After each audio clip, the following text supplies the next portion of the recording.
il va arriver.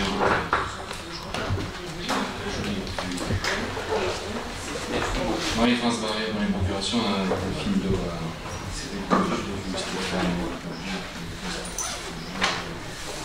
Sonia, je l'ai vu.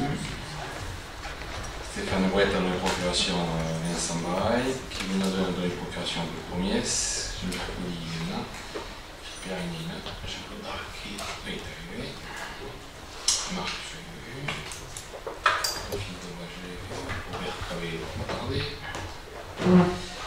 Paulette est là, Florence est là, Agathe est là, Jérémy est là, et Jérôme, on va pas tarder, je suppose aussi.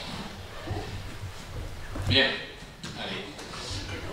On ouvre cette séance du conseil municipal du mercredi 10 avril. On va parler finances.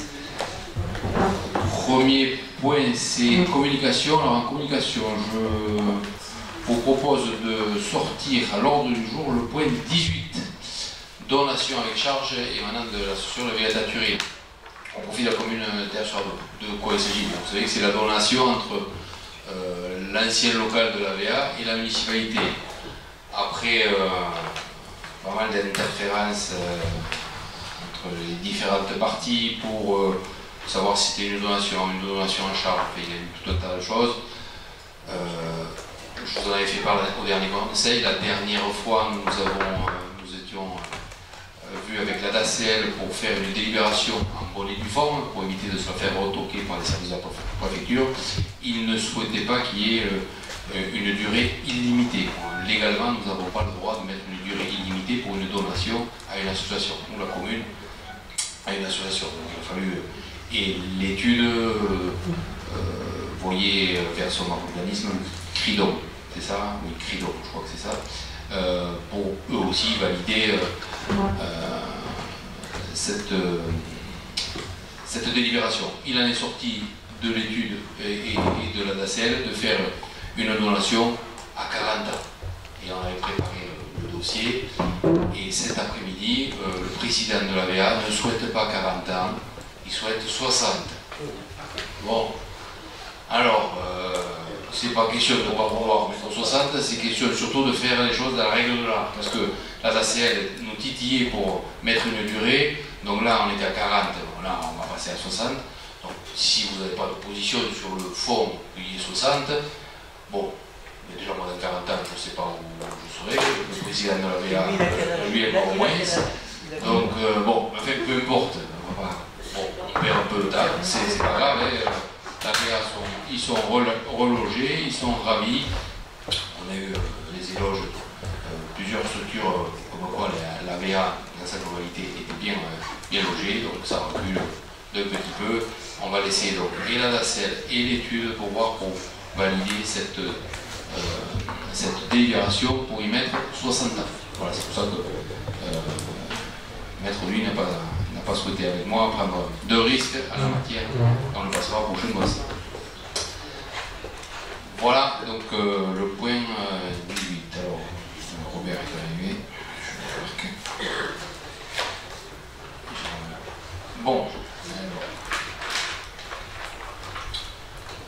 On revient donc à l'ordre du jour communication. Donc je ne l'ai pas fait, je viens de vous faire pour le point 18. Point 2. Adoption du compte rendu des procès-verbaux de la séance du conseil municipal du 13 mars. Avez-vous des observations particulières? Oui. Alors, alors page 22. Excusez-moi, je l'attrape. Mais vas-y. Page 23, pour les questions diverses sur mon intervention concernant le projet bowling. J'ai l'impression que le compte rendu a été un petit peu rapide et minimisé. Donc j'ai regardé à nouveau la vidéo pour ne pas vous dire n'importe quoi. Donc M. Marty demande des précisions, très bien. Monsieur le maire, très bien. J'ai juste indiqué...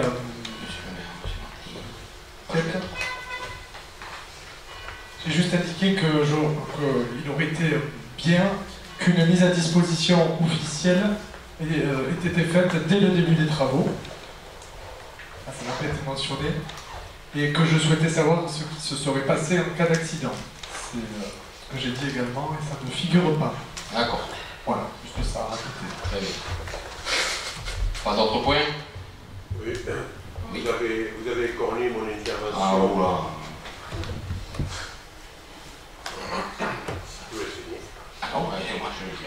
tout là. Vous avez tourné le passage relatif à l'intervention des Philippe Pellarini. Vous traitez le problème quand vous avez parlé de tiche, et j'ai rajouté toutes les choses. Oui. J'avais le plus grand respect pour le jeu, etc. Et ça, vous ne l'avez pas mis. Donc je ne peux pas que ce soit remis. Pourquoi vous cherchez comme ça à ne pas rester fidèle aux propos qui sont tenus? On a le sentiment que vous prenez ce qui vous arrange. D'accord. Donc soyez objectifs, montrez-nous que vous êtes un petit peu à la hauteur de tout et que vous transcrivez fidèlement les propos qui sont tenus, monsieur le maire. Si ça pouvait être partout pareil, c'est ça. Mais oui, c'est partout pareil. Mais oui, c'est partout pareil. Ne cherchez pas à vous défendre de la sorte. Donc voilà. Très bien, c'est ça, rajouter. Je demande ce qu'on le rajoute. Oui, j'ai bien écrit. Pas d'autres observations? Avec ces modifications, on considère adopté. Je vous remercie. Allez, point 3, je vais laisser la parole à Marie pour l'affectation du résultat et la présentation du budget. Bonsoir à tous. Donc, on va commencer par le premier point. Donc, les trois premiers points, ce sont les affectations des résultats des divers budgets 2018.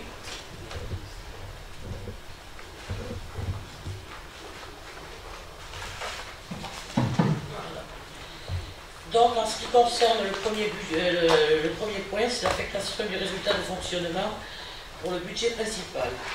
Je vous rappelle que lors de la séance du 13 mars, nous avions présenté les résultats du CA. Donc, en ce qui concerne la section fonctionnement, nous avions réalisé un excédent à hauteur de 959 397,03 €. Pour la section investissement, se présentait avec un excédent d'un montant de 1 467 973 €. 1 467 973,83 €. Donc, comme vous savez, en ce qui concerne la section investissement, cet excédent est reporté automatiquement au BP 2019 pour cette même section. Concernant la section fonctionnement, je vous propose la répartition suivante pour l'affectation de l'excédent. Pour la section fonctionnement du BP 2019, je propose 59 397,03 € et 900 000 € pour la section investissement du BP 2019. Pas d'objection? Je vous remercie. Donc on enchaîne avec les budgets annexes. Pour le budget annexe garage, l'affectation du résultat de fonctionnement de l'exercice 2018. Donc il présentait un excédent de fonctionnement d'un montant de 35 748,42 € et un équilibre de la section investissement égal à 0. Donc je vous propose d'affecter la totalité de cet excédent de fonctionnement à cette section fonctionnement du budget annexe 2019. Troisième point, l'affectation du résultat de fonctionnement concernant le budget annexe lotissement communal Les Chênes. Donc, je vous l'avais rappelé à ce moment-là, lors de la présentation du CA 2018, il n'y avait pas eu d'opération pour cet exercice. Donc, il présentait la section fonctionnement présentait un équilibre égal à 0 et la section investissement présentait un excédent d'un montant de 30 403,53 €. Aussi, donc, cet excédent sera reporté automatiquement au budget annexe 2019 pour cette même section. Pas d'objection, donc on va enchaîner avec le budget principal, budget primitif 2019. Donc je vous propose en tant que projet de ce budget primitif qui se présente ainsi, donc un budget qui s'équilibre en dépenses et en recettes à la somme globale de 11 216 017,12 €. Nous avons prévu pour la section fonctionnement, elle s'équilibre en recettes et en dépenses pour un montant de 100 818 721,39 €. Et pour la section investissement, qui s'équilibre aussi en montant de 5 397 295,73 €. Donc je vous propose de prendre la notice explicative concernant le fonctionnement. Pour ce stylo.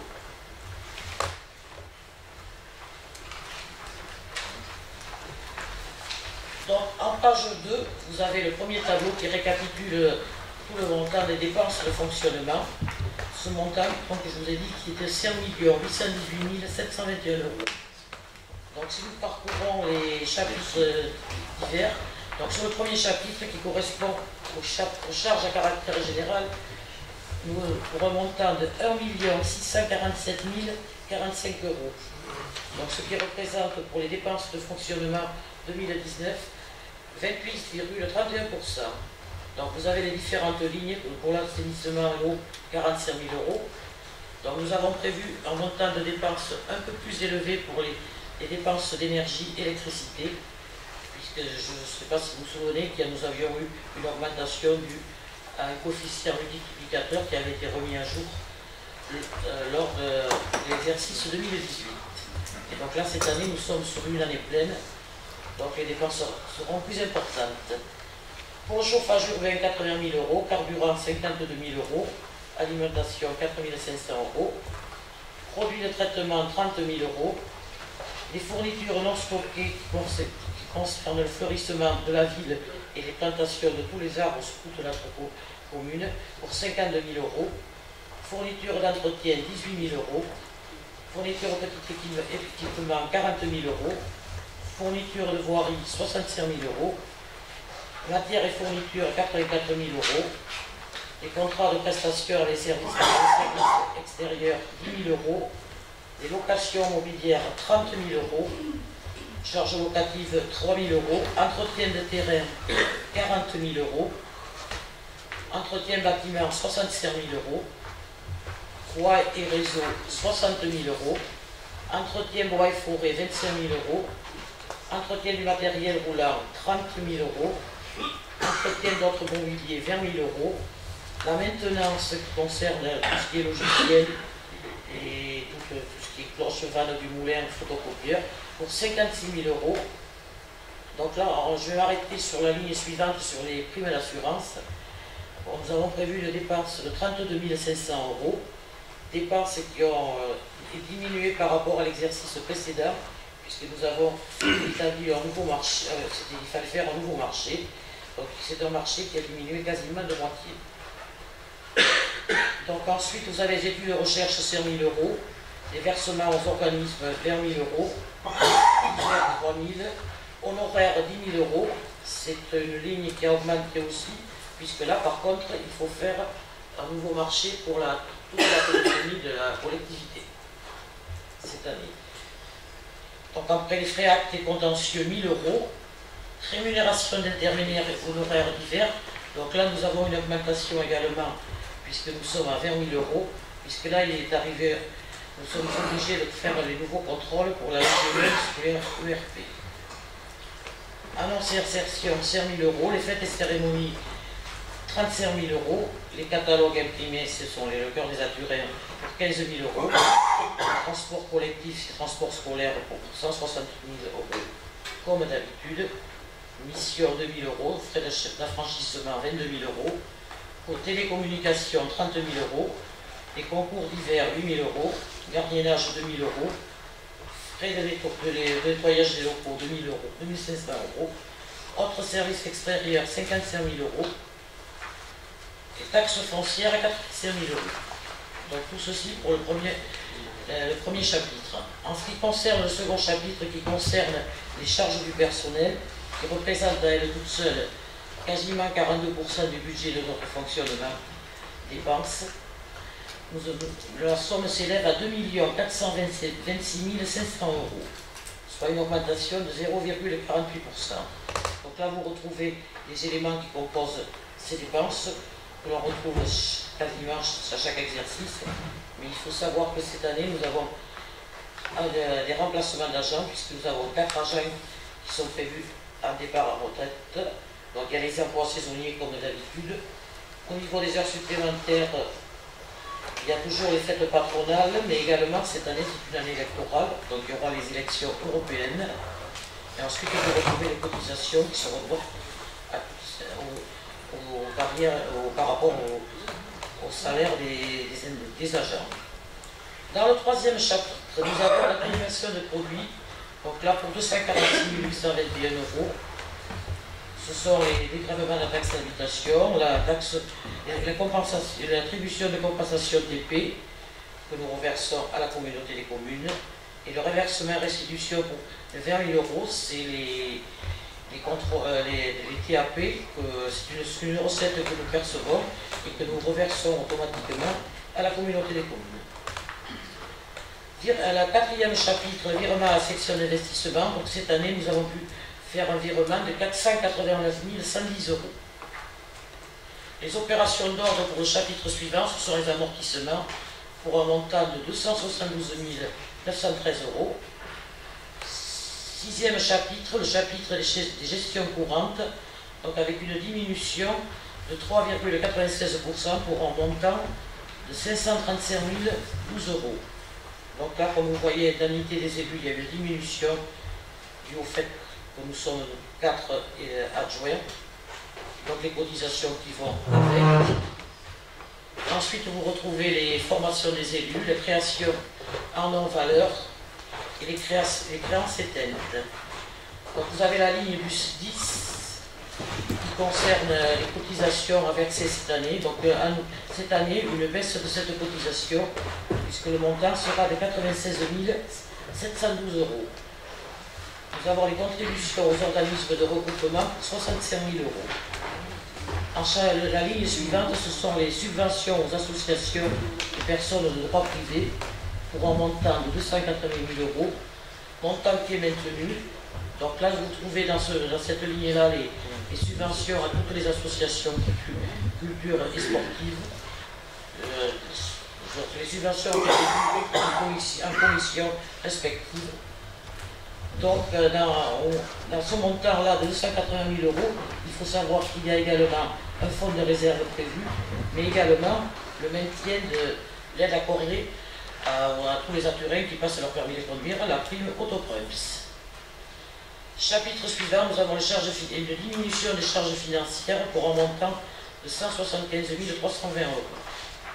Ensuite, vous avez les charges exceptionnelles, c'est principalement l'indemnité que nous versons, l'aide municipale que nous versons au Galaxy. Tout ceci nous donne un montant de 5 818 721 €.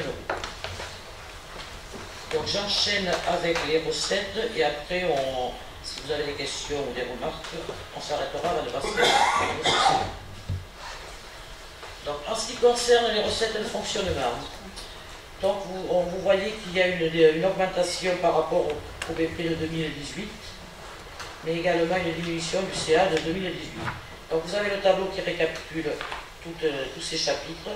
Donc le premier chapitre, c'est le résultat donc, que je viens de vous proposer, le fonctionnement de l'exercice précédent, une partie, de 59 397 €. Nous trouvons les atténuations de charges 110 000 €, c'est d'une part les remboursements de la communauté des communes par rapport aux prestations qui sont mises en œuvre par nos agents municipaux, mais également les remboursements pour l'assurance du personnel en ce qui concerne les indemnités journalières lors des accidents de travail ou des maladies professionnelles. Troisième chapitre, opération d'ordre, protection, 16 000 €. Ce sont les fournitures pour les travaux que nous réalisons en régie. Quatrième chapitre, produits de gestion courante, 75 257 €, soit une diminution de 4,56%. Donc là, je m'arrêterai 2 secondes sur les droits de stationnement de location. C'est l'aire de grand passage des gens du voyage. Nous avions eu déjà une diminution en 2018. J'ai peur que ce soit cette année pareil. De même qu'au niveau des prestations de services, puisque là, ça concerne les locations de salles communales, principalement le centre d'animation, qui en 2018 ces locations avaient énormément diminué, vu le contexte que c'est les associations qui l'ouvre particulièrement.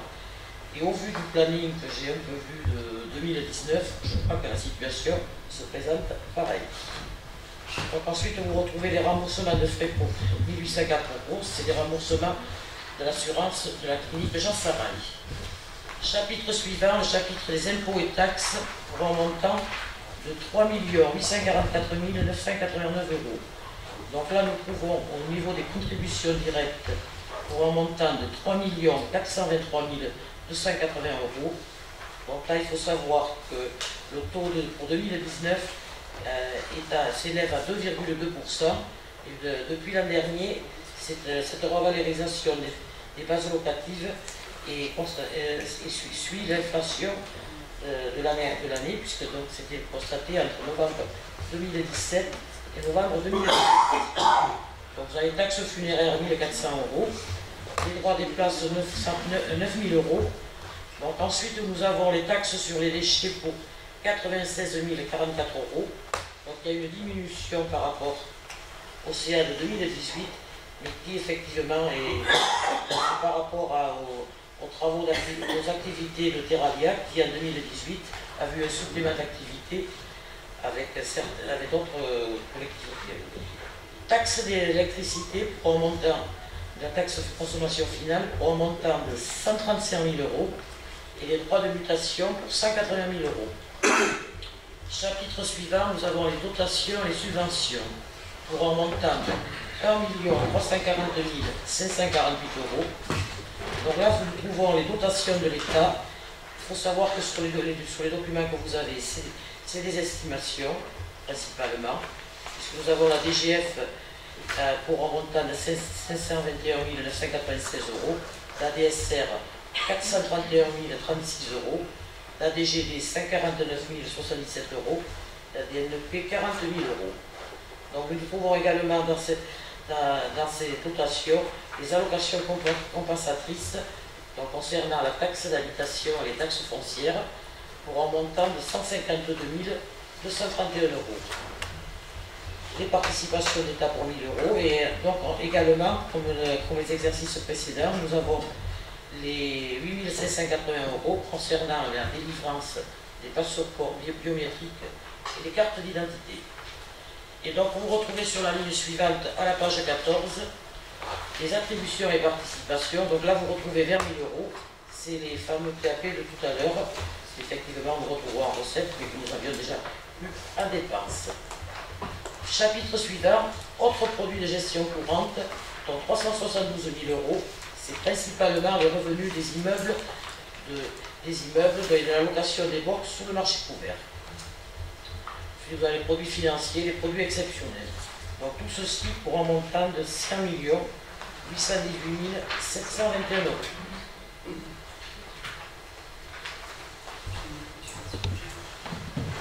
Bien, merci Marie pour cette présentation du budget de fonctionnement qui s'équilibre donc à 5,8 millions d'euros. Si vous avez des questions particulières, ou vous n'avez pas bien compris, ou des choses à demander plus spécifiquement sur des points, Marie se fera fort d'y répondre. Donc un budget équilibré à 5,8 millions, des charges maîtrisées, un virement à la section d'investissement de quasiment 500 000 €, on ne l'a jamais fait, c'est la première fois. Donc c'est aussi une bonne gestion, puisque ces 500 000 €, c'est de l'autofinancement, ça diminuera la souscription à l'emprunt pour les investissements.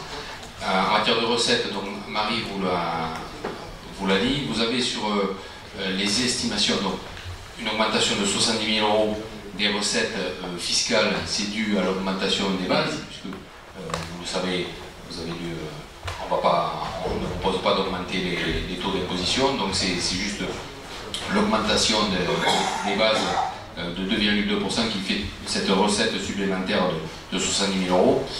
Et au niveau des dotations de l'État, donc vous avez l'estimation, là, puisque quand on a envoyé les documents, c'était un estimatif, mais nous avons reçu vendredi, je crois, les montants exacts qu'on a communiqués en commission des finances. Donc ça fait, il y aura une recette réelle supplémentaire. Vous avez 1 142 109 et il y aura 40 000 à peu près. 43 694 euros. Oui, puisque ça nous a été notifié après. Voilà sur ce budget de fonctionnement. Alors, si vous avez des questions particulières, c'est le... Oui, une seule question. À quel moment on vote les subventions? Parce que normalement les subventions... C'est dans le budget. C'est en même temps que le budget. Oui. C'est intégré dans le budget. Oui, mais chaque année... Non, non, pas chaque année. C'est toujours comme ça. On ne vote jamais les subventions à part. Les subventions doivent être votées à part. Non. Ça fait 5 ans qu'on fait comme ça. Oui, oui, mais c'est pas normal. Donc ça veut dire qu'on ne pourra pas voter spécifiquement sur les subventions. Comment ça? Non. Si on n'est pas d'accord sur des volets de l'attribution de subventions, comment on procède? Il faut voter par chapitre. Enfin, tu as été maire pendant 25 ans. Oui, donc c'est par chapitre. Oui. Donc un fonctionnement, alors je suis... Si on veut voter sur des subventions particulières, comment on fait? Ah non, on vote par chapitre, c'est pas... Donc c'est l'ensemble du chapitre. Le chapitre, donc les subventions, elles sont en quelle... autre charge gestion courante? Non, c'est lequel? Oui, non mais dans le libellé. C'est lequel? Exactement.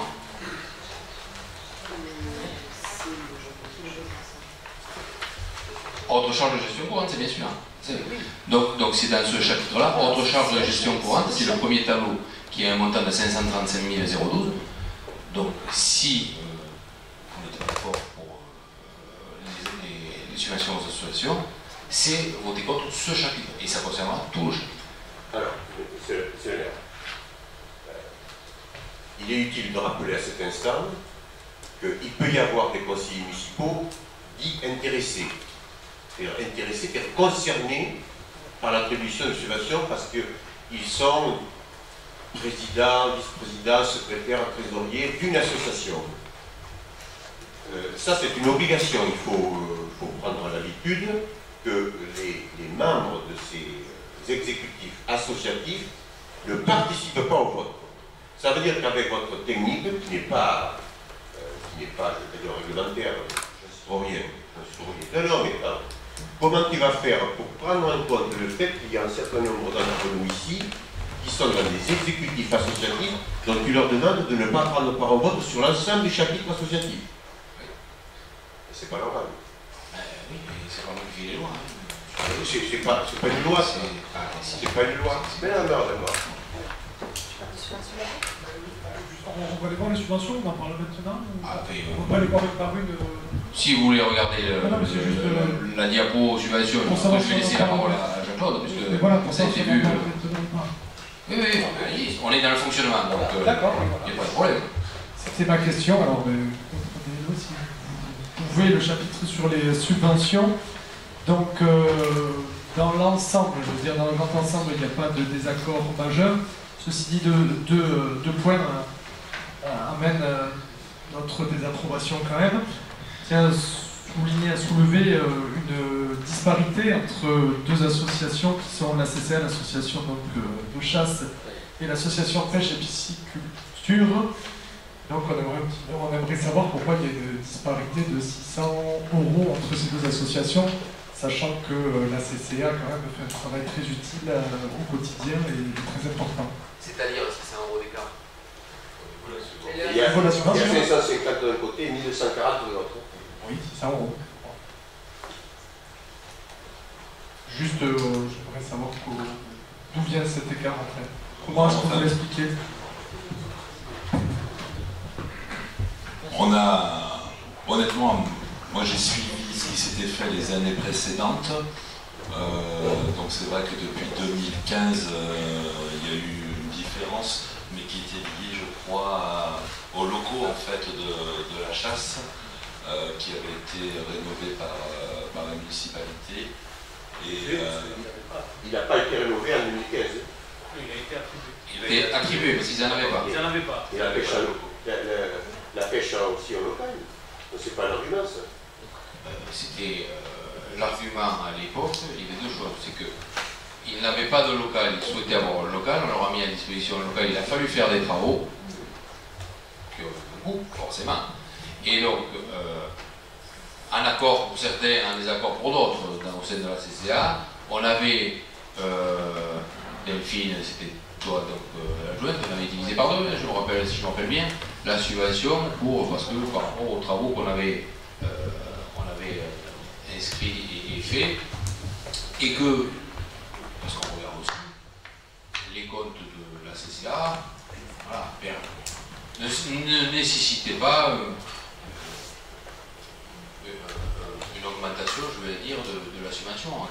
Et par contre, la PPMA, ils étaient plutôt ric-rac, voilà, donc on a maintenu. C'était tout. Par contre, ce qui est dommage, c'est que vous avez une commission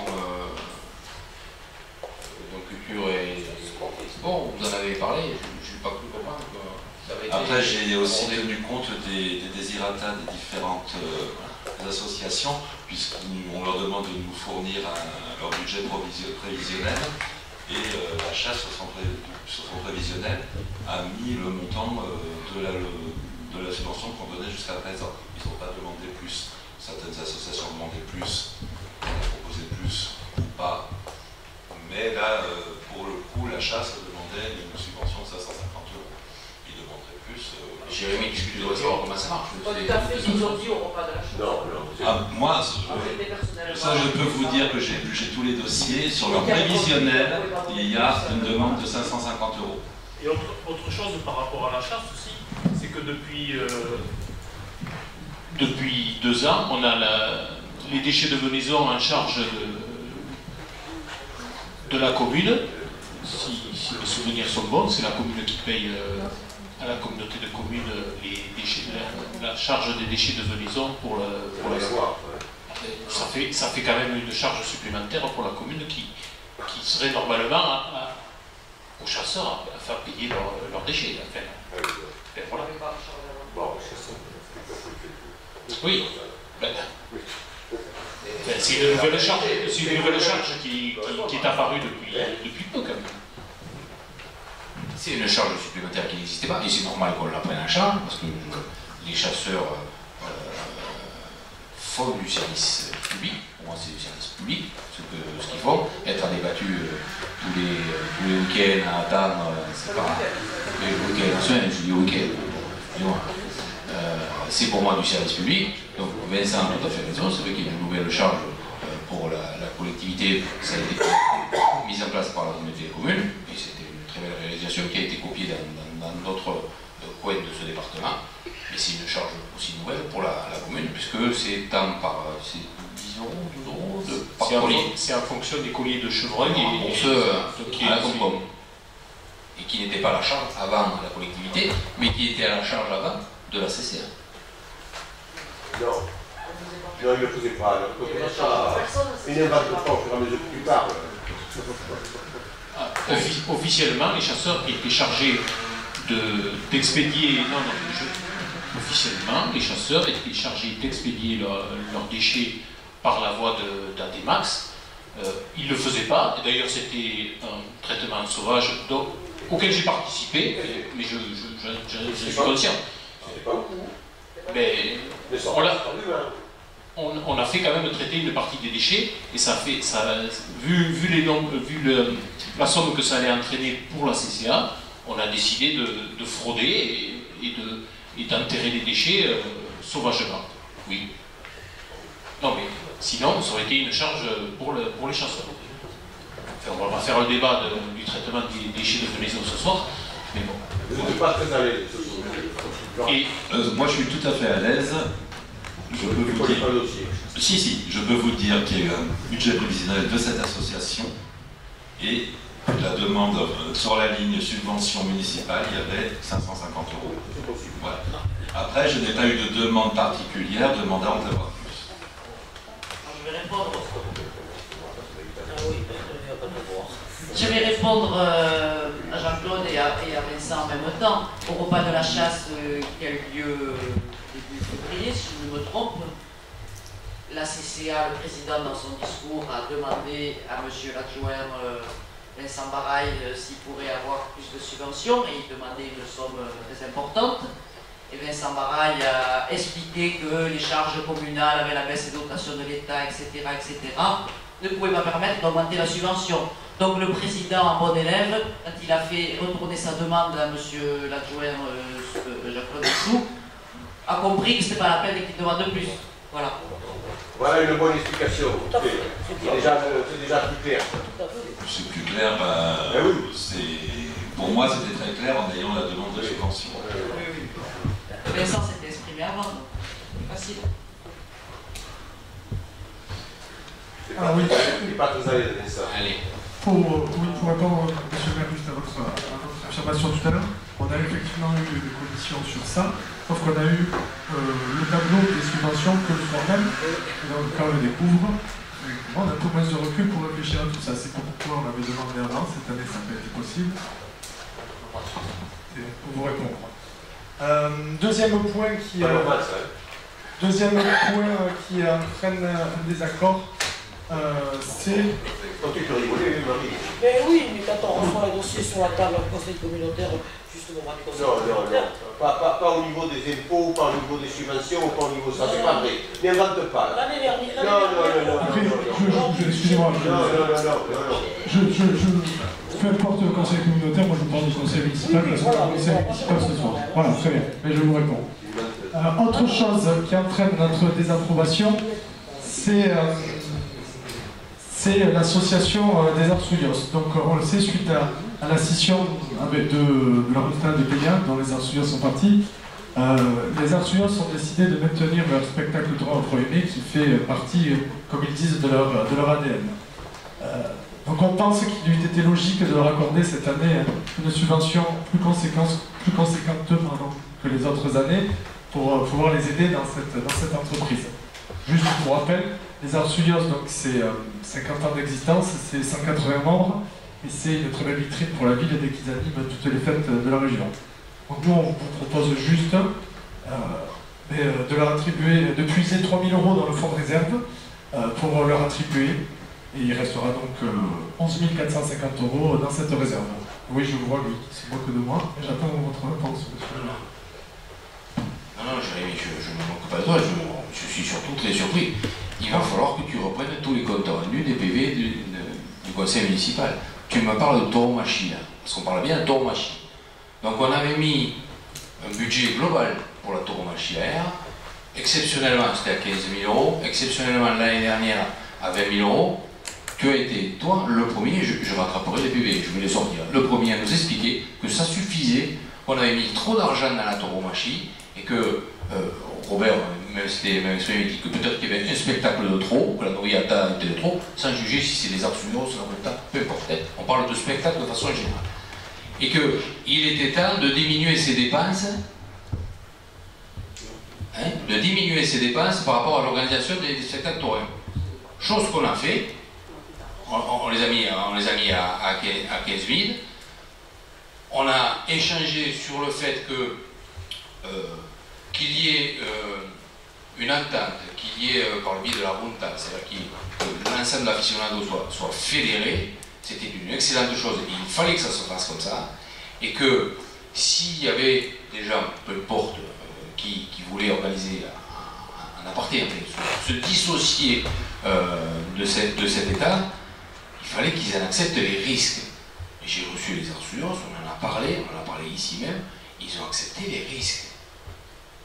Donc voilà, alors il ne faut pas me dire un jour, il faut diminuer les subventions pour la corrida, et le lendemain venir me dire ici, ah ben oui, mais il faudrait leur donner 3 000 € de plus. Là, j'ai du mal à vous suivre. Il me semble, alors on pourra reprendre effectivement les comptes rendus. Mais je vais les ressortir. Hein, il me semble qu'on avait dit qu'il fallait rester prudent, attention, puisqu'on avait versé pas mal de subventions exceptionnelles. Là, on est dans une somme de 10 000 € pour la Routine des Péniens. On vous demande juste... non, on est à 15. On est à 15 non, on en a parlé ici à conseil, on est à 15. Ah, 10 plus 5, c'est ça, 10 000 plus 5. Regardez le document. Est-ce qu'il n'aurait pas été possible de faire autrement, soit un peu de partager encore vraiment dans des proportions très raisonnables, ou soit Moi, je pense surtout à la fête des Arsulos, à ce qu'elle amène, à ce que ça a, à ce que représente cette association. Et je pense que voilà, ils ont réduit, ils sont que sur 2 jours. C'est tout. Il y a le spectacle total, bien sûr, mais c'est un ensemble. Il me semble, est-ce que les Arsulos, parce que vous dites que vous en avez parlé avec eux, qu'il n'y a pas de souci, est-ce que les Arsulos vous ont... Non, je n'ai pas dit qu'il n'y avait pas de souci. Non, je n'ai pas dit qu'il n'y avait pas de souci. Évidemment, quand ils sont venus, comme toutes les associations, ils demandent, ils frappent à la porte, ils demandent un peu de pépette. Tu ne vas pas me faire le reproche des Arsulos. S'il y en a un qui le connaît bien dans cette salle... Je ne vous ferai aucun reproche de constatation ce soir. Je sais de quoi je parle. Donc, et c'était clair par rapport à la Junta, à l'organisation du spectacle taurin à Erzuardo. Ils ont discuté entre eux, ils ont palabré entre eux, ils ont fait un état des lieux. Il s'est avéré que, au vu des circonstances des 4 années de gestion de la Junta, ils ne pouvaient plus assumer l'organisation, notamment de la Noviada, donc ils ont décidé de ne plus le faire. Voilà, donc après, je comprends que les Arsulos s'est dit, oh mais nous ça nous embête, mais on va se débrouiller tout seul. Très bien, débrouiller tout seul. Mais ça a été très clair. Hein. Mais je vais ressortir les PV, ça ne vous inquiétez pas. Hein. J'imagine bien. Ah, oui. Donc voilà ce que je voulais souligner, les 2 points qui entraînaient notre désapprobation. Et je ferai noter que sur le chapitre des subventions, donc Robert Capet l'a rappelé tout à l'heure, Paulette Saint-Germain, Henriette Bourgogne et moi-même ne prendront pas part au vote, puisqu'on est directement liés à l'exécutif de l'association. Ça reste pour moi. Ça c'est normal. Bien. Avez-vous d'autres points? Oui. Oui, donc, enfin, à moins qu'il y ait d'autres questions, je vais faire une petite conclusion sur le budget de fonctionnement. S'il n'y a pas d'autres... Si c'est pour les explications de vote, on le fera après. Enfin, non, pas d'explication de vote. D'accord. Enfin, bon, vas-y, explique-moi. oui, si, des explications de vote, oui. Vas-y. Ça sera Fais. Voilà, bon. Donc, oui, alors, le budget de fonctionnement, au risque de nous répéter, nous allons faire les mêmes remarques que les années précédentes. Donc, on va commencer par les charges à caractère général. Alors, si vous prenez le budget primitif, page 2, le tableau qui est présenté, on peut constater qu'entre les sommes inscrites au budget et celles résultant du compte administratif, donc les dépenses réellement engagées, il y a une différence conséquente. En 2015, moins 437 000, en 2016, moins 275 000, en 2017, moins 223 000, je vous passe les centaines, et en 2018, moins 262 000. Depuis 2016, les dépenses engagées ont augmenté de 13% sur les 3 années, soit en moyenne 4,33% par an. Si aujourd'hui on applique ce pourcentage pour 2019, on arrive à un total de dépenses de 1 450 000 euros, au lieu de 1 647 000 euros budgétisés, donc près de 200 000 euros de moins. Et ce, sans compter la somme de 52 000 euros attribuée au budget de fleurissement de la ville, dont on a parlé en commission des finances. Vous nous avez donné des arguments, mais qui ne nous ont pas convaincus. Alors, on n'est pas contre le fleurissement de la ville, au contraire, on aime bien les fleurs, on sait que la ville a besoin d'être accueillante et que les fleurs y participent. Mais bon, on trouve cette somme exagérée. Et ça serait combien alors une somme qui vous agrée? Pardon? Ça serait combien le montant d'une somme qui vous semblerait correcte? Je ne sais pas, mais 52 000 euros, ça nous paraît excessif. J'entends très bien, si c'est excessif, mais ça serait combien si ce serait raisonnable? Je veux dire comme ça pour vous. Ça serait combien le montant raisonnable? Et combien c'était les autres années? Je pose une question. Je ne sais pas, moi, la moitié peut-être. Parce que tout à l'heure, vous avez parlé des arbres, mais vous avez dit en commission de finances que ce sont des petits arbustes dans les massifs. Il y a les arbres. Ah, ça, c'était pas ça. Effectivement, moi j'avais compté d'abord regarder les factures, il y avait que les... Je pensais qu'il y avait que les arbres. S'il y a de la plantation d'arbres, d'accord. Mais s'il n'y a que les petits arbustes... Mais il faut bien, les arbres, la plantation d'arbres, tu as bien vu qu'elle n'était pas ailleurs quand même. Si, parce que dans les quais des Gravereaux, Eh bien, dans une autre ligne, elle n'y était pas. Et c'est pour ça qu'on a fait les recherches. Les plantations d'arbres, effectivement, elles sont dans cette ligne-là aussi. Pour le quai des Gravereaux, c'est compris dans l'investissement. Travaux paysagers Pour le et travaux rond-point de Leclerc aussi. pour le rond-point de Leclerc aussi. On va laisser finir. Voilà. Juste pour information. Oui, Puisque je pense que 25 000 euros serait une somme raisonnable pour le florissement. En 2013, pour bien comprendre. je n'étais pas en Non, mais 2013, je compare des chiffres je donne une d'aujourd'hui. information, c'est tout. Je donne une information. Oui, d'accord. En 2013, le montant du florissement en Méditerranée était de 42 000 euros. Mais il y avait les arbres et les plantations. Il y avait les arbres et les plantations. Bon, ok, alors pour comparer ce qui est comparable, on a à mettre en place les dépenses engagées avec les détails. Hein. Et à ce moment-là, on discute. Enfin voilà, nous, c'était sur le chiffre qui nous paraît excédentaire.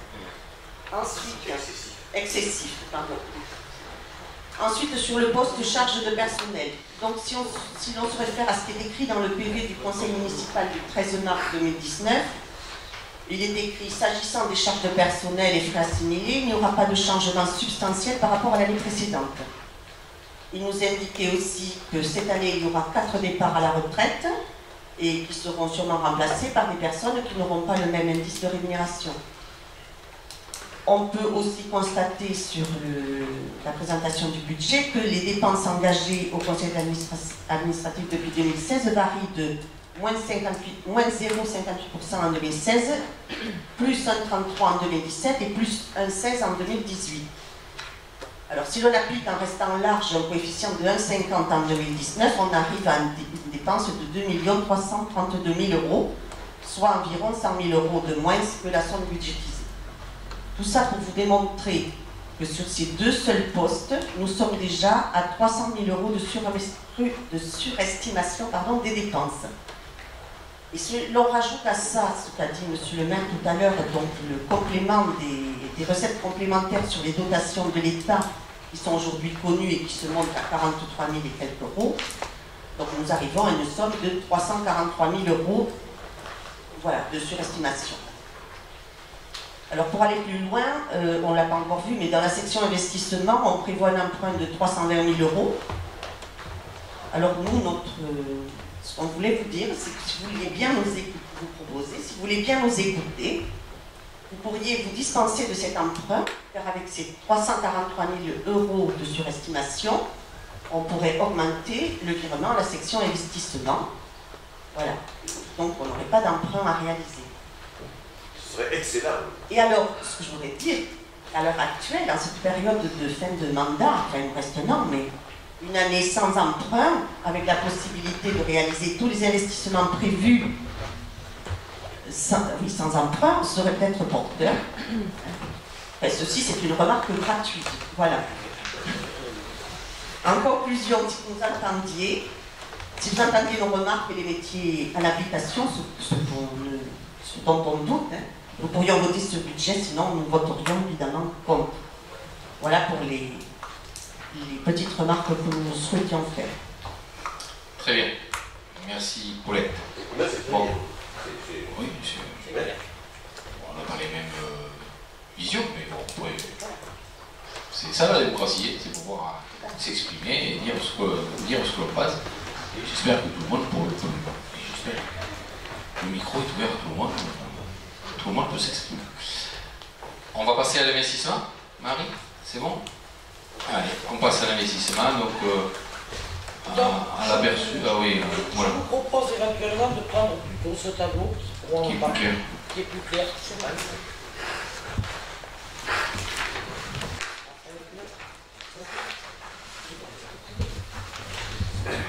Donc, dans ce tableau, la section d'investissement, donc du côté de la colonne de gauche, vous avez les dépenses. Donc, en ce qui concerne les dépenses prévues pour ce BP 2019, donc nous retrouvons le montant des restes à réaliser dépenses de l'exercice précédent pour un montant de 3 162 229,96 €. Mais également le remboursement de la dette en capital de l'emprunt en cours pour 759 949,77 €, mais également la prévision de l'emprunt à réaliser d'un montant de 10 000 €. Si nous continuons à la page suivante les dépenses, en ce qui concerne les travaux et équipements sportifs. Donc nous trouvons dans cette colonne-là, pour la salle omnisport, c'est que les travaux d'extraction sur un local de stockage, les équipements sportifs, du matériel pédagogique pour 5 370 €, et à l'aérodrome, c'est des travaux d'assainissement pour les forains qui sont prévus pour 7 000 €. Donc là, ce sont des travaux prévus en ce qui concerne les forains qui viendront pour les fêtes d'heure, puisque depuis les inondations de l'année dernière, nous avons prévu de mettre toutes leurs caravanes à l'aérodrome. Donc effectivement, il faut faire des aménagements en ce qui concerne les... Ça a été discuté avec eux, ça ou pas? Oui. Ouais, ils sont d'accord. C'est quelque chose que l'on a préparé l'année dernière, quand on a eu de longues discussions, très très longues. On a fait le point, alors pas après les fêtes, mais le dimanche matin. On s'est retrouvés tous ici le dimanche matin, et on a fait un constat de savoir comment on s'organisait pour l'année prochaine, et ils ont été unanimes en nous disant que non, même s'il y avait l'éloignement, c'est plus pratique d'avoir la caravane juste devant le manège. Au vu des éventuels risques, ils préféraient effectivement reconduire l'opération, c'est-à-dire que toutes les caravanes seront garées au niveau de l'aérodrome et du parking de l'aérodrome et du parking de la salle omnisport. Alors, l'année dernière, c'était fait un peu n'importe comment parce que ça s'est passé à 3 h du matin. Là, cette année, on va bien le préparer pour qu'il y ait une petite partie, libre pour l'accès à l'aérodrome et une partie aussi libre à l'accès pour la salle omnisport. Et ça a été validé avec eux. Donc, dans le secteur du patrimoine historique et équipement culturel, nous avons prévu des dépenses en ce qui concerne la mise aux normes pour les cloches Sainte-Quitterie pour 5 500 €, mais également la création de la statue du pèlerin pour un montant de 30 000 €. Donc ceci suite à l'événement que nous avions eu l'an dernier au mois de décembre, avec l'organisation des gens qui s'étaient réunis. Ça avait été une proposition que l'on avait faite, puisqu'effectivement, on sait tous quand même que la ville Erre-sur-la-Dour est une ville-étape en ce qui concerne les pèlerins de Saint-Jacques. Donc dans la page suivante, vous avez les travaux en ce qui concerne les bâtiments et équipements publics. Donc pour le CTM, pour un montant de 29 000 €, nous avons la mise aux normes accessibilité et également la climatisation des bureaux.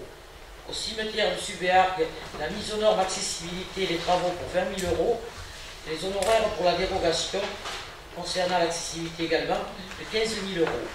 Pour le centre d'animation, pour un montant de 24 250 €, la création d'un local stockage au niveau des restos du cœur et du secours populaire, mais également achat de matériel pour le centre d'animation, lave-vaisselle et aspirateur.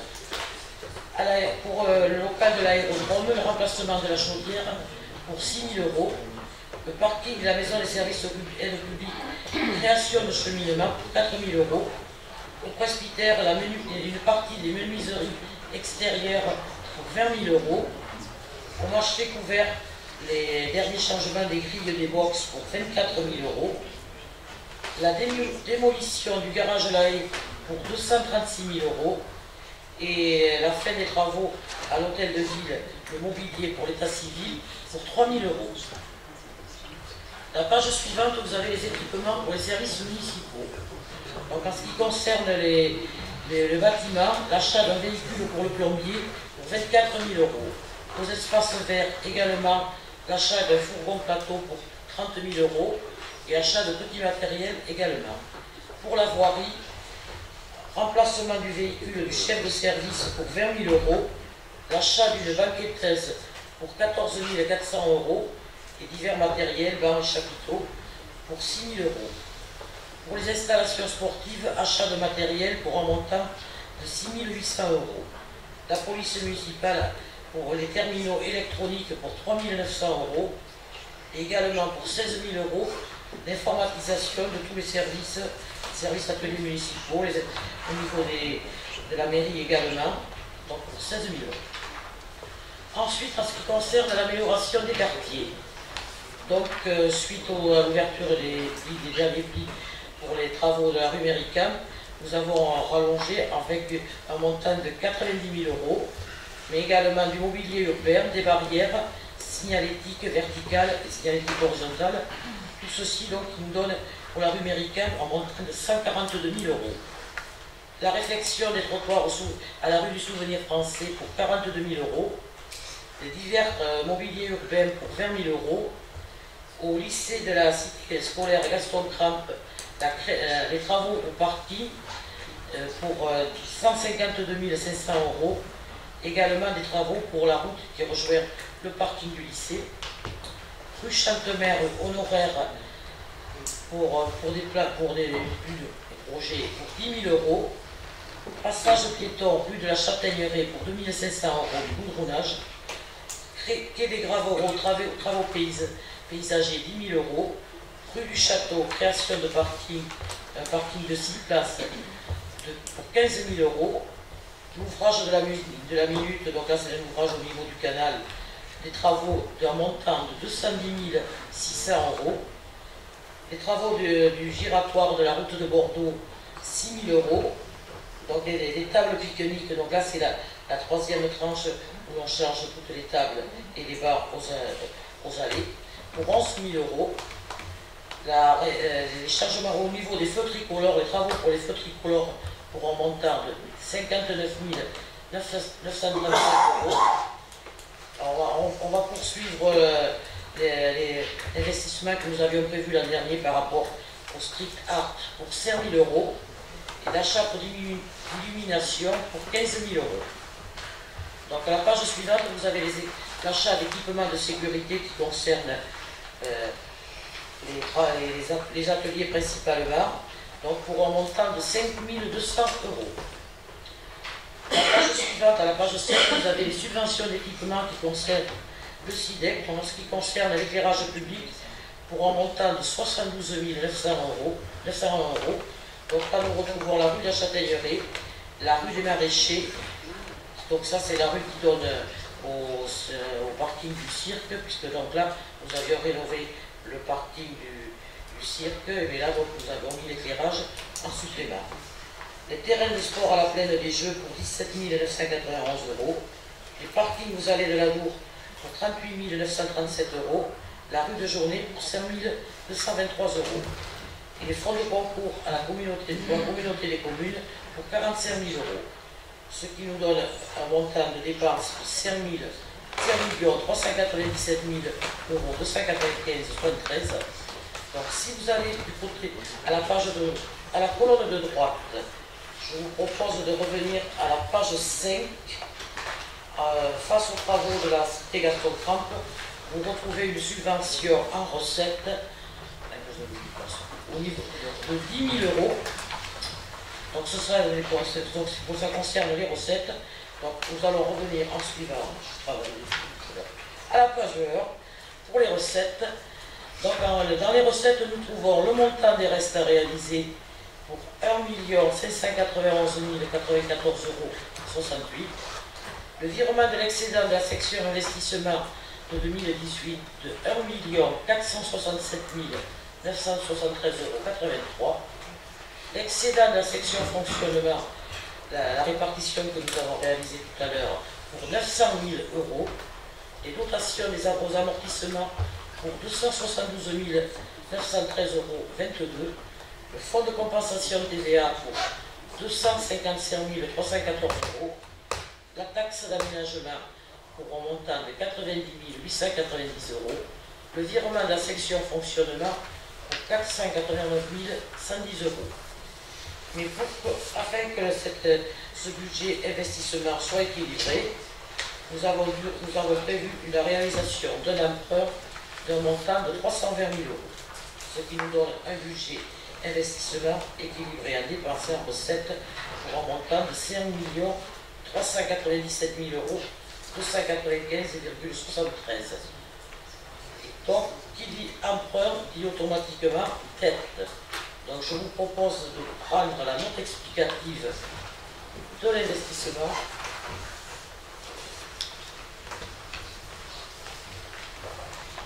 et d'aller à la dernière page. Comme ça, donc nous allons enchaîner en ce qui concerne l'emprunt de 320 000 euros, donc qui représente 6,91 euros, 91% du total des dépenses et d'investissement hors remboursement de la dette. Donc vous avez le tableau récapitulatif du montant de la dette en cours au 31 décembre 2019 qui s'élève à 5 164 418 euros, soit une diminution de 7,85%. En ce qui concerne le montant des annuités au 31/12/2019, il s'élèvera à 942 260 euros, soit une diminution de 4,27%. Très bien. Merci Marie pour cette présentation de ce budget d'investissement à hauteur de 5 millions, 6 millions 4. Alors effectivement il y a des restes à réaliser de 3 millions. C'est les deux gros chantiers que l'on avait prévus dès l'année dernière, qui sont la rue Méricam pour quasiment 1 million d'euros et l'hôtel de ville pour le même montant. Et après, donc, vous l'avez vu, Marie vous en avez fait état, les différents investissements que l'on souhaite réaliser, qui touchent tous les secteurs, la vie du quotidien de nos concitoyens, que ce soit dans le sport, dans la culture, dans les bâtiments communaux, les associations caritatives. Je tiens non pas à préciser, mais c'est vrai que nous avons des débats, et je pense qu'ils sont sains. Nous avons des débats ici au sein du conseil municipal, nous avons aussi des débats en commission, et ces débats peuvent faire avancer les choses. C'est pour ça on écoute, je vais te répondre peut-être, on écoute aussi l'opposition. Je vais prendre notre cas, c'est que en débat d'orientation budgétaire, on l'avait inscrit, enfin on n'a pas inscrit, on avait proposé la rue du Mas, et Robert Cabet a dit, mais si vous ne la faites pas, c'est ridicule d'engager des crédits alors qu'on ne va pas faire cet investissement en 2019. Ce qui est vrai. Donc, et je lui dis, oui, mais on attendait effectivement le retour notamment des responsables des réseaux, que ce soit GES et le SIDEC, ELEC et SIDEC O, pour savoir exactement si on pouvait l'inscrire, et on l'espérait. Pardon, on l'espérait pour l'inscrire au moins pour partie. Et il se trouve que c'est GES qui, s'ils engageaient les travaux, ils voulaient faire les travaux d'un bout à l'autre et pas faire par partie. Et le SIDEC O ne pouvait faire que par partie. Donc de fait, on l'a sorti, on ne l'a pas inscrite pour éviter d'engager des fonds pour quelque chose qui ne se réalisera pas en 2019. Donc la discussion permet d'avancer, et c'est pour ça qu'on a pu inscrire la réalisation du parking au niveau de la cité Gaston Grave. C'est une demande récurrente qui date depuis de nombreuses années, et c'est pour ça que nous avons pu mettre cet investissement cette année donc au budget 2019. Alors c'est pas un budget de transition ni préélectoral, mais c'est vrai que on fait attention, et puis l'équipe future aura tout l'art de faire ce qu'elle souhaite pour le prochain mandat, mais je le rappelle, un budget équilibré à 6,4 millions qui touche vraiment toutes les Aturines et tous les Aturiens, que ce soit le milieu associatif, le milieu sportif, culturel, nos agents, hein, parce qu'il est bon aussi que nos agents font du très bon travail, et c'est leur mission, le service public, mais pour qu'ils réalisent cette mission, il faut aussi qu'ils travaillent dans de bonnes conditions, avec du bon matériel, dans de bons bâtiments, dans un certain confort, et c'est ce qu'on s'est efforcé, notamment au travers de ce budget, avec sur les bâtiments ou sur le matériel, et notamment je pense aux véhicules. Voilà, si vous avez des questions particulières sur ce budget d'investissement, allez-y, c'est le moment. Oui, alors, nous n'avons pas de désaccord majeur encore sur le budget d'investissement. On aurait pu voter, mais il y a toujours évidemment un mais, sinon ce serait trop simple. On tient quand même à souligner que sur la plupart sur la plupart des investissements, nous les approuvons. Vous avez notamment évoqué la réflexion du parking Gaston Crampe, et bon, ça c'est quelque chose que nous approuvons bien évidemment. C'est pourquoi nous vous demanderons de voter ce budget poste par poste. Car deux points, là encore, entraînent notre désapprobation. Le premier, c'est le projet de statut du pèlerin. Donc, vous nous expliquez souvent que dans votre gestion, chaque euro dépensé est un euro utile. Et intelligent, oui, aussi, également. Ces 30 000 euros, sont-ils vraiment utiles? Y a-t-il une telle plus-value avec cette statue qui nécessite une telle dépense à 30 000 euros? Personnellement, je ne pense pas, c'est pourquoi nous ne sommes pas pour ce projet, qui, je le souligne, n'a jamais été débattu en commission culture. Il a été évoqué, mais pas débattu. Donc 30 000 euros d'argent public pour une statue de taille humaine qu'on va poster dans un endroit pas très visible, au coin de la place du commerce, j'estime que ce n'est pas possible. Donc c'est pourquoi nous serons contre. Deuxième point sur lequel je voudrais revenir, c'est, Paulette Saint-Germain l'a rappelé tout à l'heure, sur le recours à l'emprunt. Donc nous pensons qu'avec des économies à l'investissement et des dépenses de fonctionnement et des chiffres mieux évalués, on pourrait se passer d'un emprunt. C'est pourquoi nous sommes également contre le recours à l'emprunt de 230 000 euros. 320 000, je me perds dans les chiffres. Très bien. Merci Jérémy. Pour le pèlerin, tu estimes que 30 000 euros c'est cher pour une statue. Ça a toujours été, je pense, le grand débat philosophique, le coût de la culture. Est-ce qu'un tableau vaut tant de milliers d'euros? L'art, c'est aussi subjectif, il y a un coût. C'était aussi une volonté on a 10 000 kilomètres dans cette ville, c'est pas neutre. Le président de la communauté commune le rappelle à juste titre l'impact économique qu'a cette forme de tourisme. Je veux dire comme ça, il y en a qui font du tourisme, il y en a qui c'est par spiritualité. Donc on est une ville étape reconnue, on a l'église de Sainte-Quitterie qui est inscrite à l'UNESCO, donc c'était le 20e anniversaire. Voilà, donc il nous semblait opportun, légitime, de symboliser par le biais d'une statue cette place importante qu'est Aire-sur-Adour au travers des chemins de Saint-Jacques et de l'église Sainte-Quitterie. Et je pense que ça a été effectivement très bien accueilli par l'association départementale, il n'y avait pas que des Landais, mais départementale des Amis de Saint-Jacques de Compostelle. Alors, est-ce que 30 000 euros c'est le bon prix? Est-ce que c'est 20? Est-ce que c'est 40? Bon, mais on a fait une estimation. Voilà. C'est tout. Ce qu'on regrette, c'est effectivement le prix, c'est la localisation. Voilà, nous on pense, effectivement, vous avez rappelé l'importance des pèlerins. On préférerait se concentrer beaucoup plus sur notamment, ça a été évoqué hier en conseil, à l'Assemblée Générale de l'Office du tourisme communautaire. On préférerait se concentrer sur une ouverture, par exemple, de cette quitterie beaucoup plus souvent parce que les pèlerins qui arrivent le soir ne peuvent pas visiter et pour la peine ils viennent pour ça. Voilà, concentrons-nous sur ça, c'est vraiment utile, plutôt peut-être... L'un n'empêche pas l'autre. Tout à fait. Mais voilà. C'est un coût également, donc voilà, peut-être qu'au lieu de mettre 30 000 euros là, voilà. C'est ce qu'on voulait vous dire en tout cas. Très bien, merci. Y a-t-il d'autres interventions? Oui, Delphine. Oui, bonsoir chers collègues, mesdames et messieurs. Donc effectivement, depuis le mois d'octobre et la prise de position de certains d'entre nous...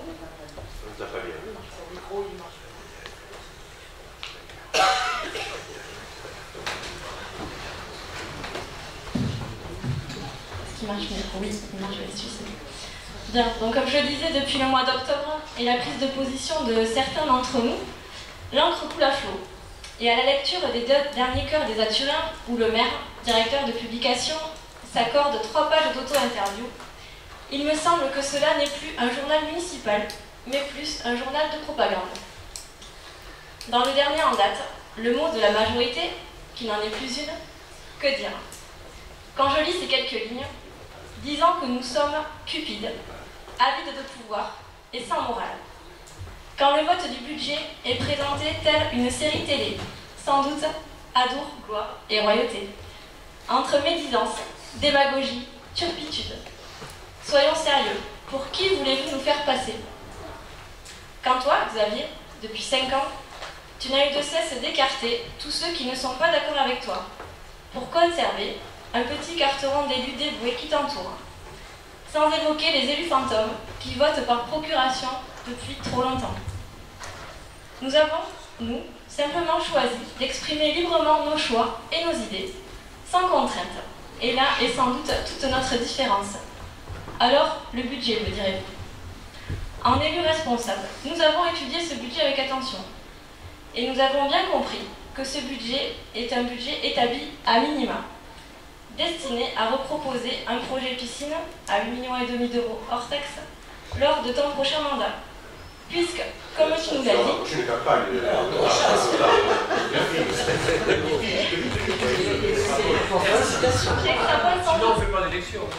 mais puisque tu nous l'as dit, le 26 septembre 2017, tu écraseras toute personne qui se mettra en travers de ton chemin.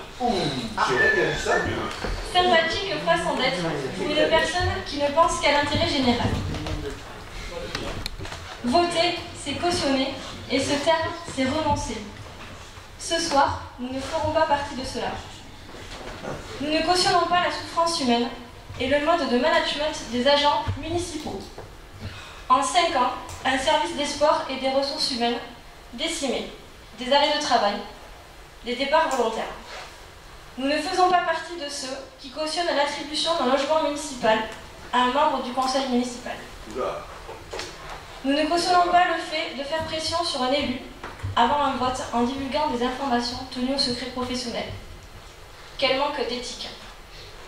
Vous l'aurez compris, avec un peu plus d'éthique et de classe, mais sans entraver les projets de la ville, en cas de vote contre, comme cela est prévu dans le Code général des collectivités territoriales, article 1612-2. Ce soir, nous avons choisi de voter chacun librement en fonction de nos convictions.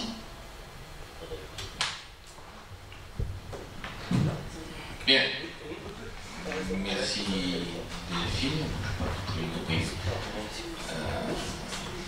Il faut s'exprimer sur les dossiers là qui concernent toutes les Aturines et tous les Aturiens, tant dans l'investissement que dans le fonctionnement, et les griefs que tu peux porter, que vous pouvez porter à mon encontre, ne doit pas interférer sur l'action publique, je dis l'action publique, non pas l'action municipale. Donc voilà. Et je resterai prudent moi aussi quant à 2020. On fera une campagne avant l'élection.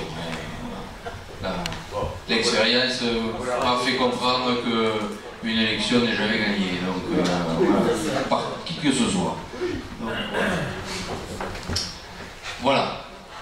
Bon, est-ce qu'il y a d'autres prises de parole? Oui. Moi, je voudrais revenir sur cette affaire de cette école. Nous avons évoqué ce dossier hier soir à l'Assemblée générale de l'Office de tourisme communautaire, à laquelle vous n'avez pas participé. Et c'est bien dommage, c'est bien regrettable. Alors, qu'on s'entende bien sur les chemins jacquaires et l'intérêt que les chemins jacquaires représentent pour la ville d'Erzurum. C'est indéniable. Personne ne peut nier cela. C'est évident. La question qui se pose, c'est de savoir si l'organisation du service, et c'est sur la mobilisation de la ville pour tirer le meilleur fruit de ces pèlerins, est à la hauteur de l'enjeu. Nous ne le croyons pas. Et ce n'est pas une statue, moi j'ai eu l'occasion de m'en expliquer avec Gilbert de Pandar. Le principe d'une statue en elle-même ne me choque pas. On peut avoir chacun une appréciation plus nuancée. Mais ce que l'on a voulu dire par la voix de Jérémy, et sur quoi je veux insister. Quel est l'intérêt de tout ça? L'intérêt, c'est que les 10 000 pèlerins qui passent à Erzurum soient correctement accueillis, soient correctement hébergés et puissent bénéficier de visites dans le patrimoine historique classé à l'UNESCO. Aujourd'hui, qu'est-ce qui se passe? Et ça a été modifié, ça, par rapport à ce qui se passait avant. Aujourd'hui, qu'est-ce qui se passe? C'est que les pèlerins qui arrivent l'après-midi vers entre 15h et 17h, il y a de tout, mais c'est dans cette fourchette-là, dans cette fourchette horaire, quand ils demandent de visiter la crypte de cette quitterie, c'est fermé. Et il leur est répondu, ah, il aurait fallu prévenir à l'avance, etc., etc. Et les hébergeurs des pèlerins s'en plaignent. S'en plaignent. Moi, j'en ai reçu encore un tout récemment, il vient de s'installer tout récemment sur la ville d'Aire, pour lequel on a délibéré également récemment. Il dit, mais je ne comprends pas. On a du patrimoine classé à l'UNESCO à Aire-sur-Adour, et quand les pèlerins arrivent, c'est fermé. C'est la raison pour laquelle, monsieur le maire,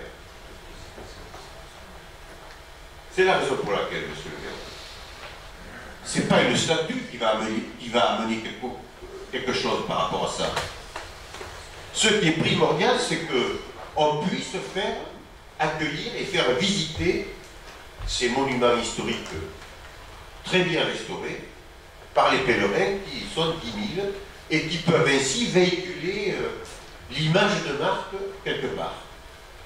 Or, même quand ils passeront devant la statue, si 300 ou 400 mètres plus haut, ils ne peuvent pas voir le joyau de la crypte, cette quitterie, ils auront un sentiment défaitiste.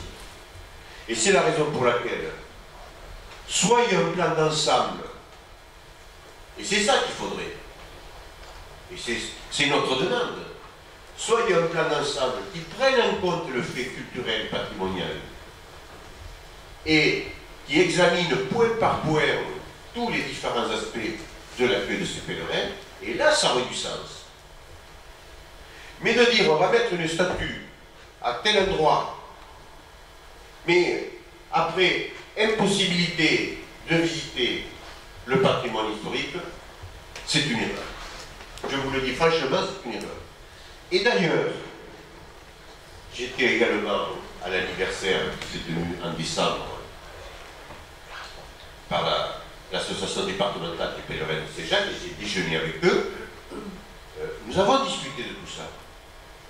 Et il y avait un accord en disant, mais c'est primordial qu'il y ait une organisation locale dans chaque municipalité où il y a des patrimoines ouverts, soit par un support associatif, soit par un support de personnel territorial, mais il faut à tout prix, le pèlerin, il veut visiter le patrimoine. Et là, on a le sentiment que il y a une idée qui a germé, et vous vous dites, bon, on va mettre une statue, alors on ne sait pas si elle est en bronze, je crois qu'elle est en zinc, parce que j'ai compris, elle ne coûte pas 30 000, mais elle coûte 19 000 et quelques, on se renseigne. Oui, mais le socle, Marie, le socle il ne coûte pas 1 000 €, ne nous raconte pas l'histoire, Marie. Enfin, mais tu ne prends pas des andouilles ou quoi? Bon, enfin, un socle pour une statue en zen, c'est rien du tout. C'est un devis bon. qu'on a fait le Oui. Non, vous avez collé ça, et vous n'êtes pas en mesure de nous comprendre en faisant ça. Et moi j'attendais, j'espérais que hier, l'adjoint de la culture, Jean-Claude, hier ou avant-hier, c'était l'adjoint de la culture. Maintenant, alors je ne sais plus de qui ça relève, si ça relève de Vincent ou si ça relève de... oui, mais... On est une équipe. Lui, c'est le patrimoine, mais Jean-Pierre, c'est la culture. Bon, alors la statue, ça relève de quoi? S'agissant de l'organisation, mais ça, c'est pas à moi de dire qui c'est qui doit s'occuper. Mais en tous les cas, à mon avis, on ne donne pas une bonne image de quelque chose qui est tout à fait essentiel. Et partant de là, il faut aller plus loin. le moment est venu de s'interroger, puisque dans quelques mois, je suis prudent, parce qu'elle a pour 1 an et demi ou peut-être 2 ans, peu importe, dans quelques mois, ça on respecte. Il y aura à la fois la nécessité de continuer de faire visiter la crypte de Sainte-Exupéry, et il y aura la salle du Trésor, sur lequel il avait été convenu que l'État faisait l'investissement, mais que c'était la ville qui faisait le fonctionnement, l'accueil, les visites, etc. Mais alors si vous faites au Trésor ce que vous ne faites pas aujourd'hui, mais c'est la catastrophe. On a quand même mis beaucoup d'argent, et vous avez poursuivi ce qui avait été fait les années précédentes, et c'est très bien. Mais on a mis, la ville a mis sur ces 20 dernières années énormément d'argent pour cette quitterie, pour la Halle-Aubraine. L'État a mis beaucoup d'argent sur la quantité sur le monument d'État, mais il faut réfléchir et il faut penser un petit peu à l'organisation. Et que si vraiment la ville, moi je vous fais une suggestion, parce qu'elle a toujours été positive, si la ville n'est pas en mesure de faire,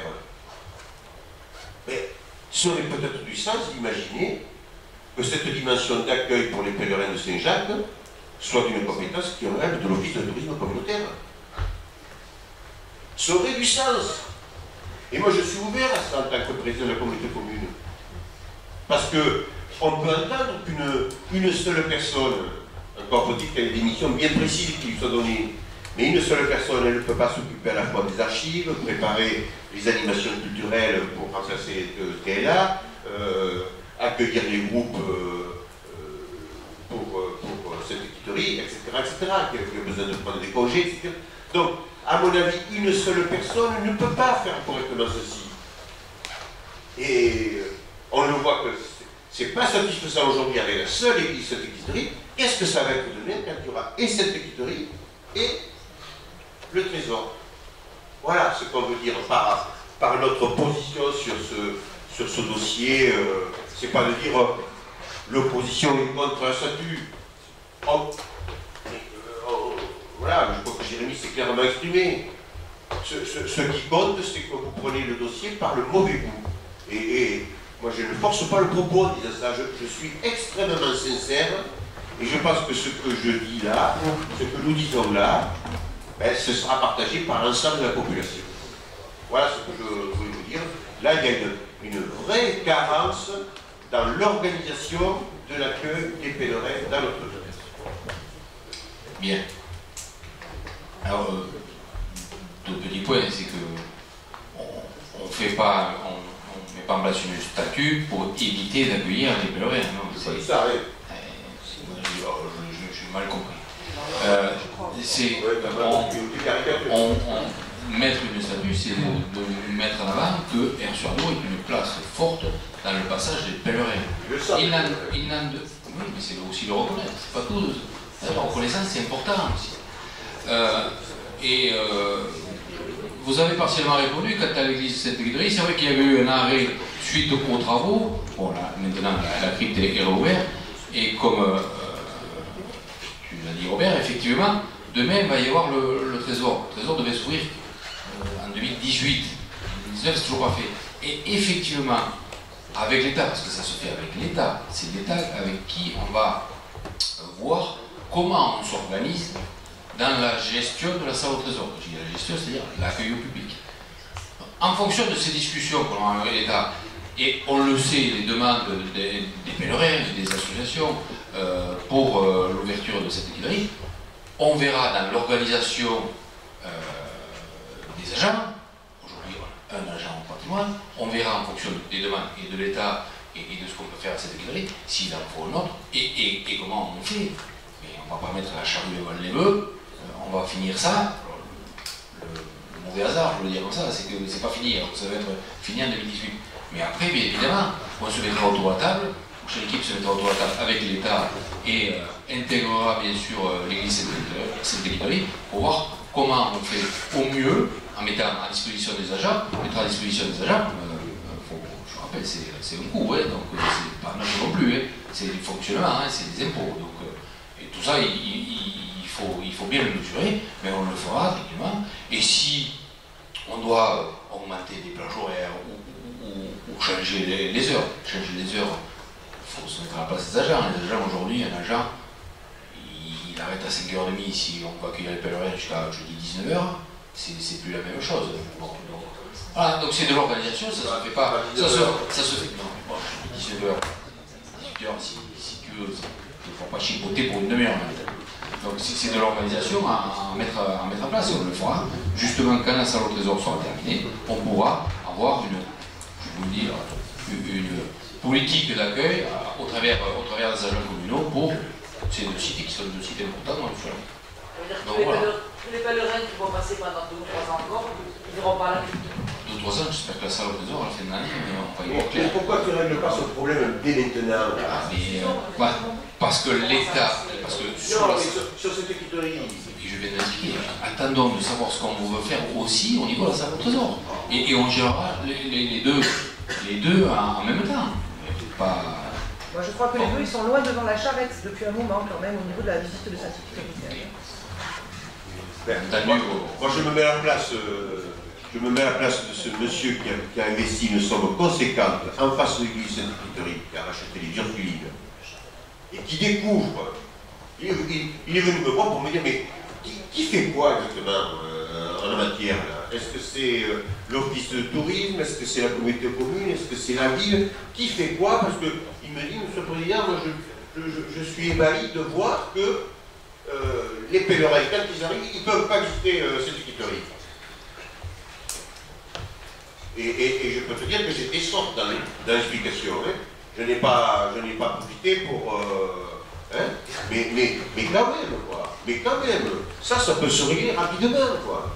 Ça peut se régler rapidement. C'est pas nouveau, les visites de cette équiterie. Mais ça suppose quand même de s'investir. Et à mon avis, ce serait une erreur d'attendre 1 an, 2 ans ou 3 ans, je ne sais rien, le temps qu'on voit ce dossier du trésor. Voilà. On a le sentiment que c'est quelque chose qui ne t'intéresse pas. Parce que quand même, il a fallu que l'on procède, je le redis, il a fallu qu'on procède au niveau du conseil d'administration de l'office de tourisme communautaire. On a observé que pendant 5 ans, il n'y avait pas de représentant de la ville d'Air. Et donc on a été conduit à dire, bon, ben, on va déclarer celui qui était censé représenter, même si on peut comprendre que depuis 6 mois il est en formation, etc. On l'a remplacé, et maintenant c'est Christophe Cartot qui va représenter la ville. Hein. Je ne dis pas le maire, mais la ville. La ville. Bon, donc, en 5 ans, le représentant de la majorité municipale à l'office de tourisme communautaire totalement absent.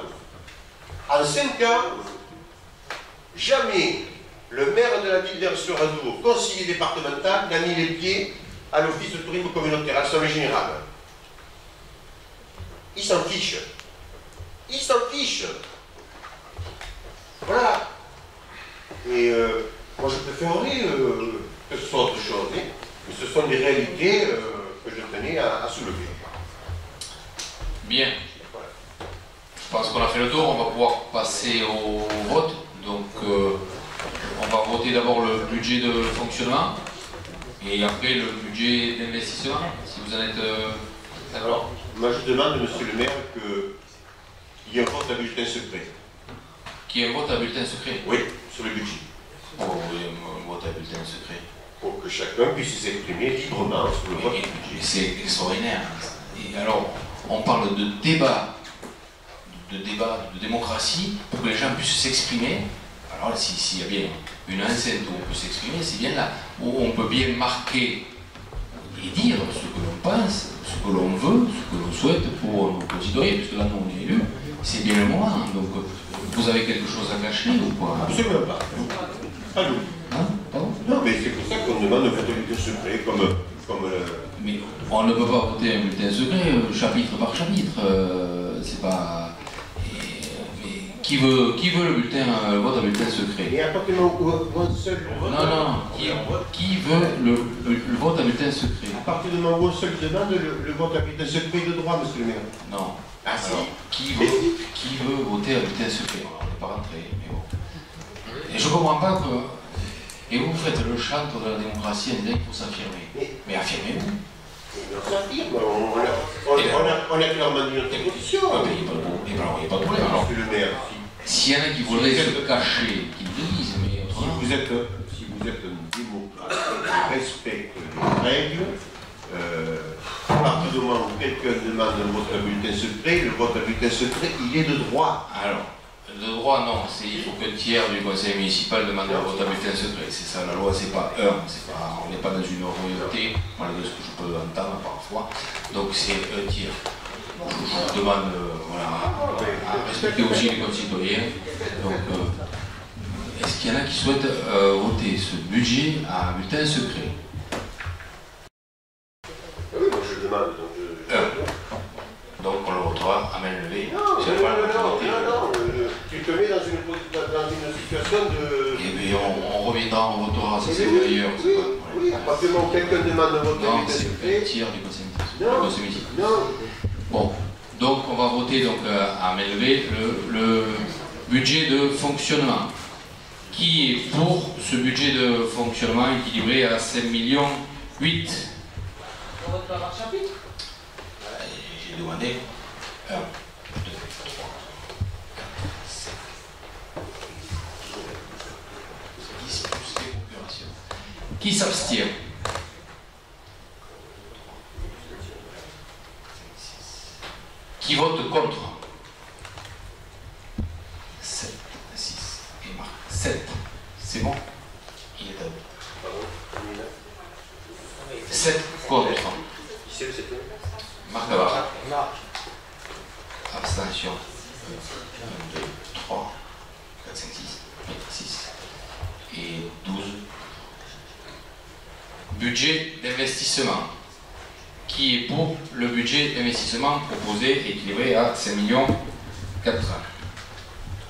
Levez les bras s'il vous plaît, il faut affirmer ce que l'on veut. Vous voulez voter par chapitre? Par opération, c'est.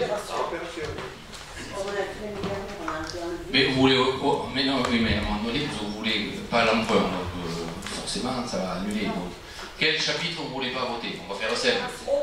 Quelle opération, excusez-moi.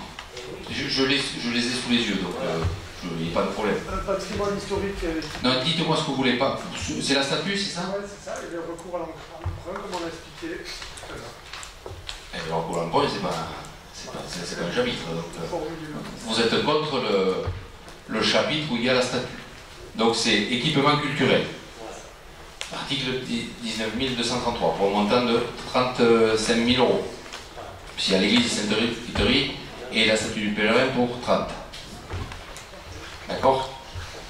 Donc sur ce chapitre-là, vous votez contre. Monsieur le maire, j'ai amené le petit livre rouge. Et j'ai amené le règlement intérieur. Le CGC s'impose à tout le monde. Il ne repasse pas l'article L 3661-2 sur les modalités du budget. Préalablement au débat sur le projet de budget,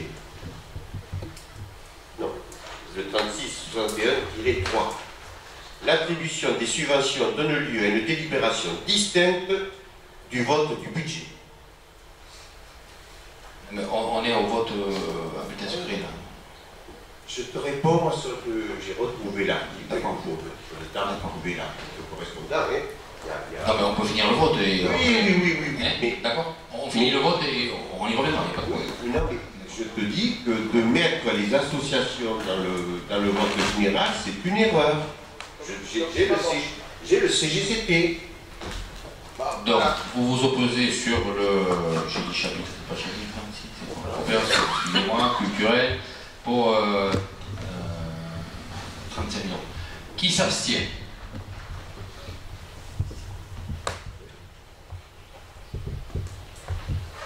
4, 5, 6, 7. 7 abstentions, 12 pour. Et donc, si, oui, il y a les procurations. Et donc, 6 contre sur la culture et le recours à l'emploi. On est d'accord? Très bien. Merci. Allez, on va passer donc au point Marie, je te laisse la place au budget principal. C'est les budgets annexes, donc garage et les chaînes.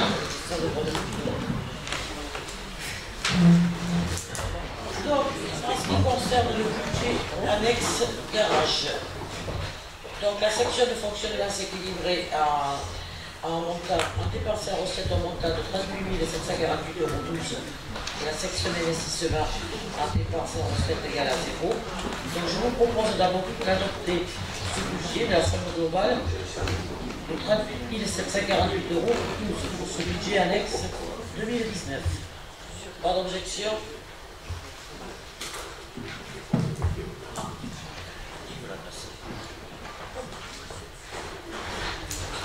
Ensuite, budget primitif 2019 concernant le budget annexe lotissement communal des Chênes.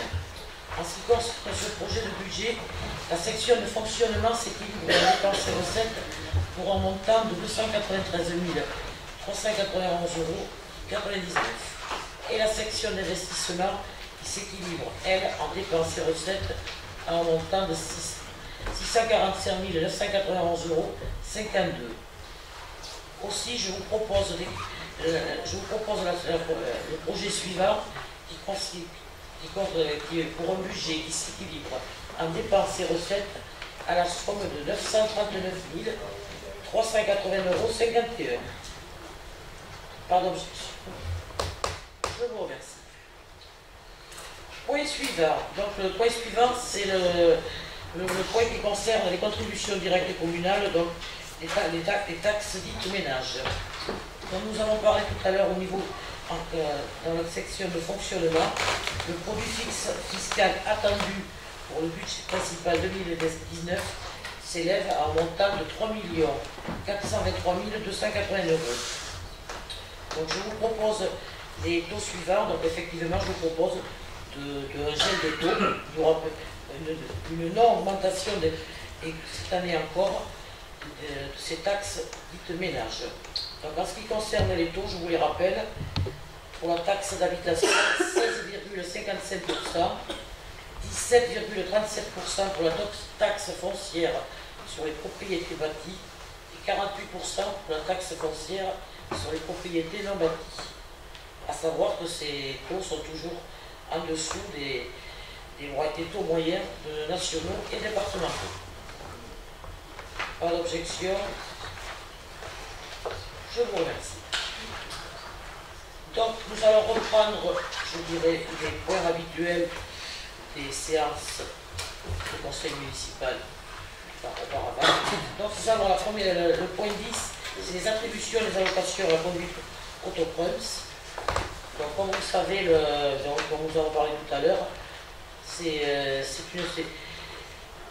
une allocation qui est versée à tous les jeunes qui passent leur permis de conduire pour la première fois. C'est une aide qui est prise sur le budget des subventions, donc ce sera pris sur le budget des subventions de 2019, aide de 500 €. Donc aujourd'hui, je vous propose une liste de 10 candidats qui se sont présentés et qui peuvent prétendre à cette prime. À ce jour, il faut savoir que nous avons 26 candidats qui ont perçu cette prime. Pas d'objection. Je vous remercie. Point suivant, ouverture et fermeture de poste. Donc là, il s'agit je vous fais une proposition pour l'ouverture d'un poste concernant un agent qui a eu le concours d'agent de maîtrise. Et donc, c'est une ouverture de poste qui prendra lieu à partir du 1er juillet. Et donc, de ce fait, je vous propose la fermeture du poste qui le concernait jusque-là. Donc oui, c'est Olivier Poumette. Pas d'objection. Je vous remercie. Concernant le point suivant, c'est une création d'emploi temporaire. Donc, c'est des recrutements des agents saisonniers pour le surcroît d'activité, donc durant l'été. Donc comme d'habitude, je vous propose de recrutement concernant des agents à la piscine, au centre technique, mais également un agent concernant des visites de Sainte-Guide, on vient de parler. Donc je vous propose candidat pour un poste d'adjoint administratif, 14 emplois temporaires d'adjoint technique, 2 postes d'éducateur des activités physiques et sportives et un poste d'opérateur d'activités physiques et sportives. Donc c'est le même nombre d'agents. Donc ce sera des agents contractuels. Pas d'objection. Point suivant, la création d'un agent non titulaire. Donc là, c'est suite au départ à la retraite de M. Casaba. Donc là, je vous propose de l'ouverture d'un poste concernant son poste qui est au niveau des installations sportives.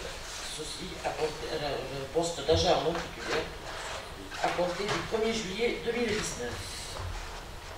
Pas d'objection. Je vous remercie.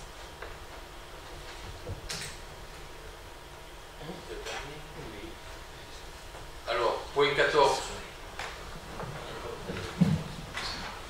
Point 14. Donc, mise en place d'un dispositif temporaire de vidéoprotection lors des fêtes locales. Comme vous le savez, depuis maintenant 2 ans, on met en place la vidéoprotection à l'occasion des fêtes. Donc, on doit prendre une délibération au conseil municipal pour la mise en place de cette vidéoprotection. Comme Marie vous l'a expliqué, dans le budget de fonctionnement, on va très certainement, il faut que la gendarmerie peaufine sur le sujet, mettre en place la vidéoprotection sur le territoire. On en avait parlé à l'occasion du débat d'orientation budgétaire. On y reviendra, mais là c'est juste pour à l'occasion des fêtes. Pas d'opposition pour la mise en place de ce dispositif. Je vous remercie. Point 15. Attribution du marché public, donc de l'aménagement de la rue Méricane. Donc ça c'est sous le contrôle du conseil départemental et qui a la maîtrise d'œuvre, qui est maître d'ouvrage, maître d'œuvre, c'est bien ce que j'ai dit, merci. Donc a été retenue la société Colas pour un montant de 776 000 euros, 776 400 euros hors taxe. Ils étaient 4, je crois, entreprises, une n'a pas été retenue, donc c'était 3 autres. Donc c'est la Colas Sud-Ouest, donc d'ici, qui a été retenue. Pas d'opposition, pas d'abstention. Je vous remercie. Point 16, avis sur le projet d'aménagement forêt communale. Claude, c'est pour toi. Tiens. Merci. Donc vous savez que la commune possède un massif forestier d'environ 150 hectares. Tout le monde se rappelle de la tempête Klaus qui avait détruit tous les pins, dont 37 hectares avaient été replantés. Donc il s'agit bien sûr d'entretenir ces zones de plantation, mais surtout d'adopter un plan de gestion sur 20 ans. Ce que nous propose l'ONF, dont nous avons vu ça en commission environnement. 2 agents nous sont venus. Donc ce plan sur 20 ans, il s'agit d'échelonner les coupes, de faire des éclaircissages et éventuellement de replanter. Parallèlement, il y a un autre plan sur 60 ans. Alors je m'explique, c'est-à-dire que du fait de la tempête Klaus, beaucoup d'arbres sont tombés, donc il y a déjà la plantation, donc il n'y a pas de coupe à faire d'ici 60 ans environ. Donc il nous est proposé de retarder la coupe des chênes, c'est-à-dire que les chênes sont prévus d'être coupés environ à 80 ans. Donc ce volume de chênes, certaines de les retarder pour les couper à 100 ans et d'autres à 120 ans, de façon à échelonner leurs revenus et de subvenir aux charges d'entretien. Voilà, il y a 2 volets qu'on nous demande d'adopter. Il y a également un cas particulier, je ne sais pas si tout le monde le connaît, c'est pas loin de l'aire de repos du route du Louga, un chêne qu'on appelle le roi de la forêt. Donc on vous demande aussi de prendre la décision de ne pas le couper, ce chêne, de l'attendre et qu'il meure tout seul, et à ce moment-là, le jour où il sera tourné, on pourra le couper. Si un jour une prochaine municipalité voulait le couper, il faudra reprendre une délibération pour le couper. Bon, c'est quand même un phénomène, il est très beau, il est énorme. Nous, il y a aussi à confier la gestion de la parcelle 16 que l'ONF n'avait pas en gestion. Cette parcelle, elle est entre la Fitau et l'Henri. c'est sur le haut, voilà, c'est du côté chez Delphine par là. Voilà, cette parcelle qui est quand même de 6 hectares sur de 18 n'a jamais été gérée et il y a encore des chaînes qui sont tombées de la tempête de Clos. Donc on vous demande de le confier à l'ONF. Ce programme de 20 ans démarrera l'année prochaine. Il y aura 3 parcelles à éclaircir et il y aura notamment la parcelle Route de Pau, qu'on appelle le bois du curé, à Pourret, qui sera rasée. Alors cette parcelle, il manque beaucoup de pain, pour plusieurs causes. Il y a eu l'incendie sur une partie, après les sapins de Noël, bon, ils ont été éclaircis, quelques maillades. Mais bon, ces pains ne sont pas arrivés à maturité, mais il n'y a aucun espoir à en tirer. Donc l'ONF nous propose de la raser et de la replanter. Et parallèlement, il nous est proposé d'adhérer à l'Association française de certification des forêts. Et ça s'appelle le PEF. C'est-à-dire que comme ça, nos bois sont certifiés et certains acheteurs n'achètent que des bois certifiés. Donc nous devons renouveler cette adhésion. Et voilà, j'en ai fini pour tout ce volet aménagement de la forêt terre, qui est quand même assez vaste et qui nous engage pour plusieurs décennies. Donc il nous appartient quand même de transmettre ce patrimoine aux futures générations. Je fais voter. Alors, qui est contre ce nouveau programme d'aménagement de la forêt? Est-ce qu'il y a des abstentions? Donc c'est voté à l'unanimité. Je vous remercie. Merci Claude. Allez, avant-dernier point, la question diverse. Motion de soutien à l'action de la Fédération française de la course landaise. La course landaise est un des bastions de notre région, de notre département. Paulette, tu ne me contrediras pas. Et donc on se doit aussi de les soutenir. Ils nous ont sollicité tous les élus communaux, départementaux pour les aider, puisqu'il y aurait une remise en cause de l'assiette forfaitaire qui était applicable donc aux toreros, et il passerait donc au régime général, ce qui entraînerait de fait une augmentation du coût de la course landaise, de la course dans nos villes et villages, et donc in fine ça entraînerait pour certains comités organisateurs l'arrêt pur et simple d'organiser des courses landaises.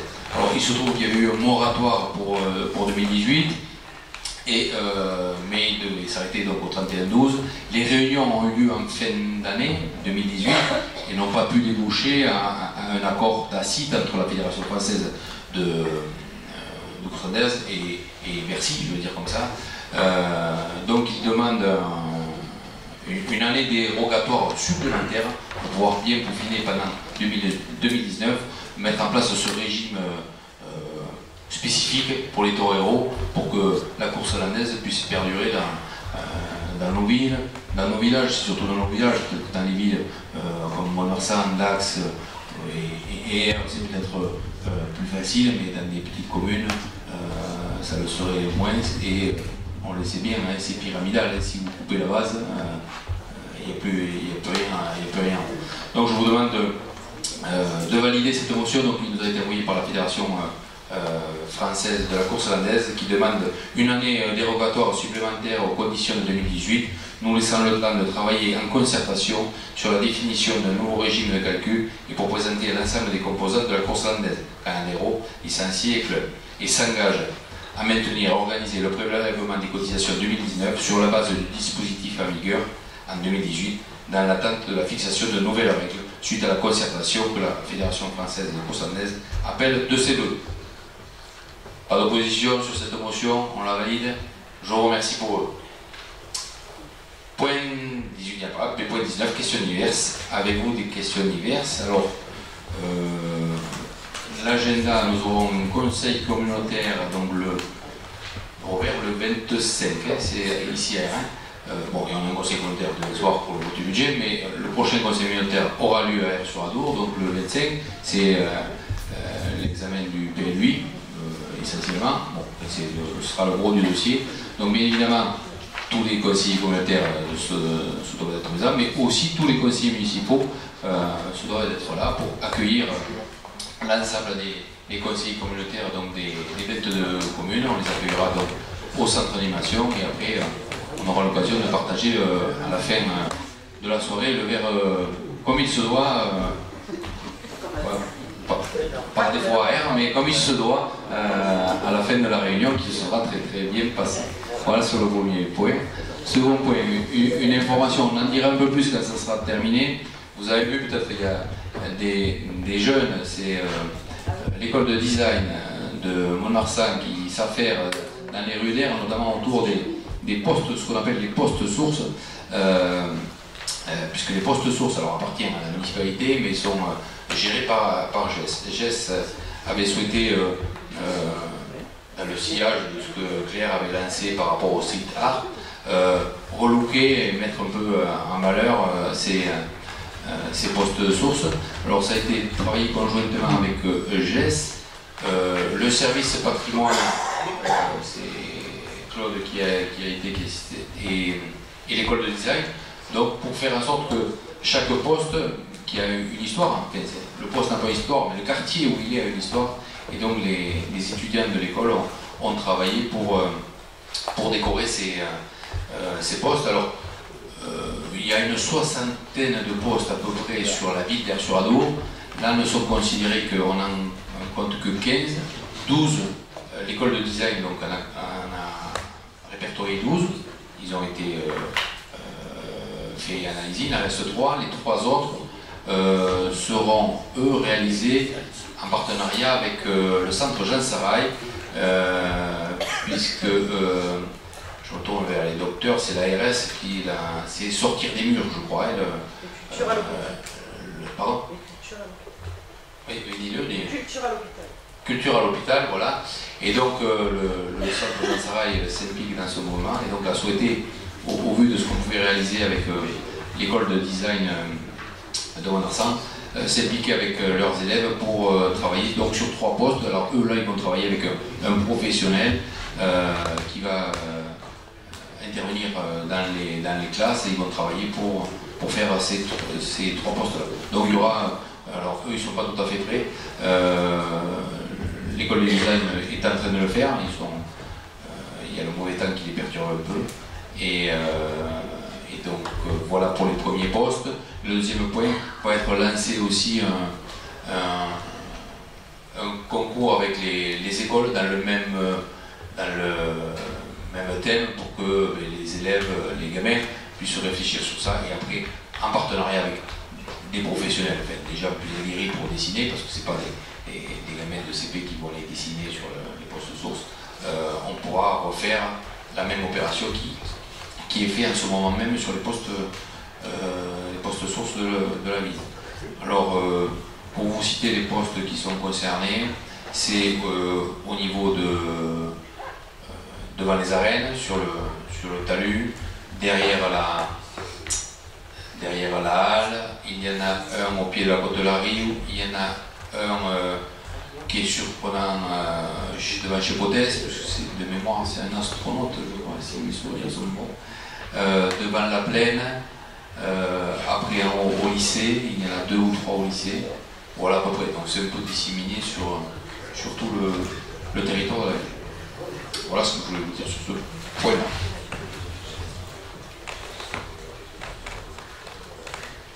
Je crois qu'il a pile. Ce n'est pas grave. Je voulais intervenir sur ce sujet, je savais pas. Le micro ne marche pas.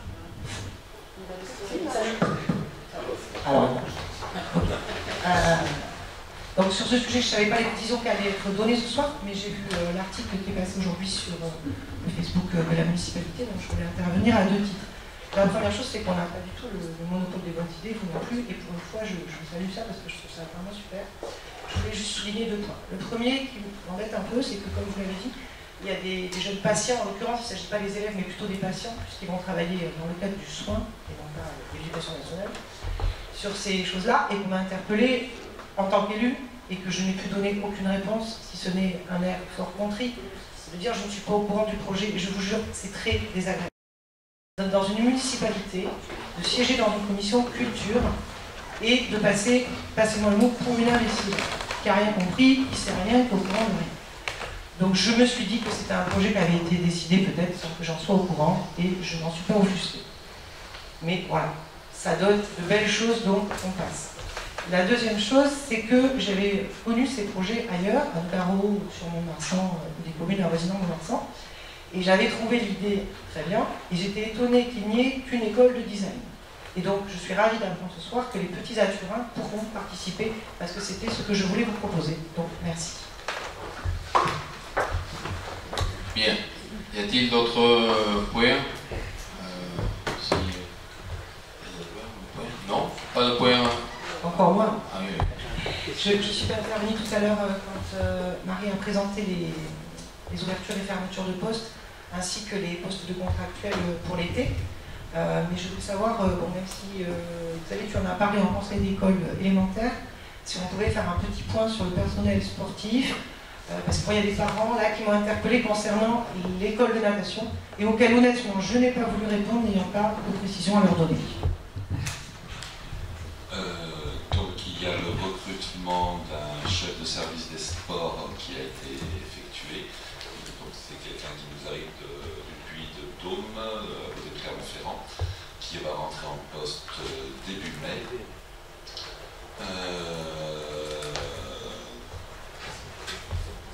Derrière ceci, on a fait un recrutement aussi de l'ENS pour la piscine cet été. Donc il y aura un fonctionnement habituel, tellement mieux que la saison dernière, puisqu'on aura le nombre requis de personnes diplômées, compétentes pour encadrer. Donc on peut penser que l'école de natation commencera en même temps que l'ouverture de la piscine, fin mai, début juin, selon la météo? Oui. C'est ça ma question en fait. Oui. Parce qu'on aura suffisamment de maîtres nageurs. On aura le nombre. Merci. Bien. Ben écoutez, s'il n'y a pas d'autres questions, je vais vous remercier, je vous souhaite une bonne soirée. Avant de partir, vous avez 4 feuilles, la feuille d'émargement, plus les 3 budgets à signer, tout le monde, quel que soit le vote, vous devez signer. Je vous remercie, je vous souhaite une bonne soirée.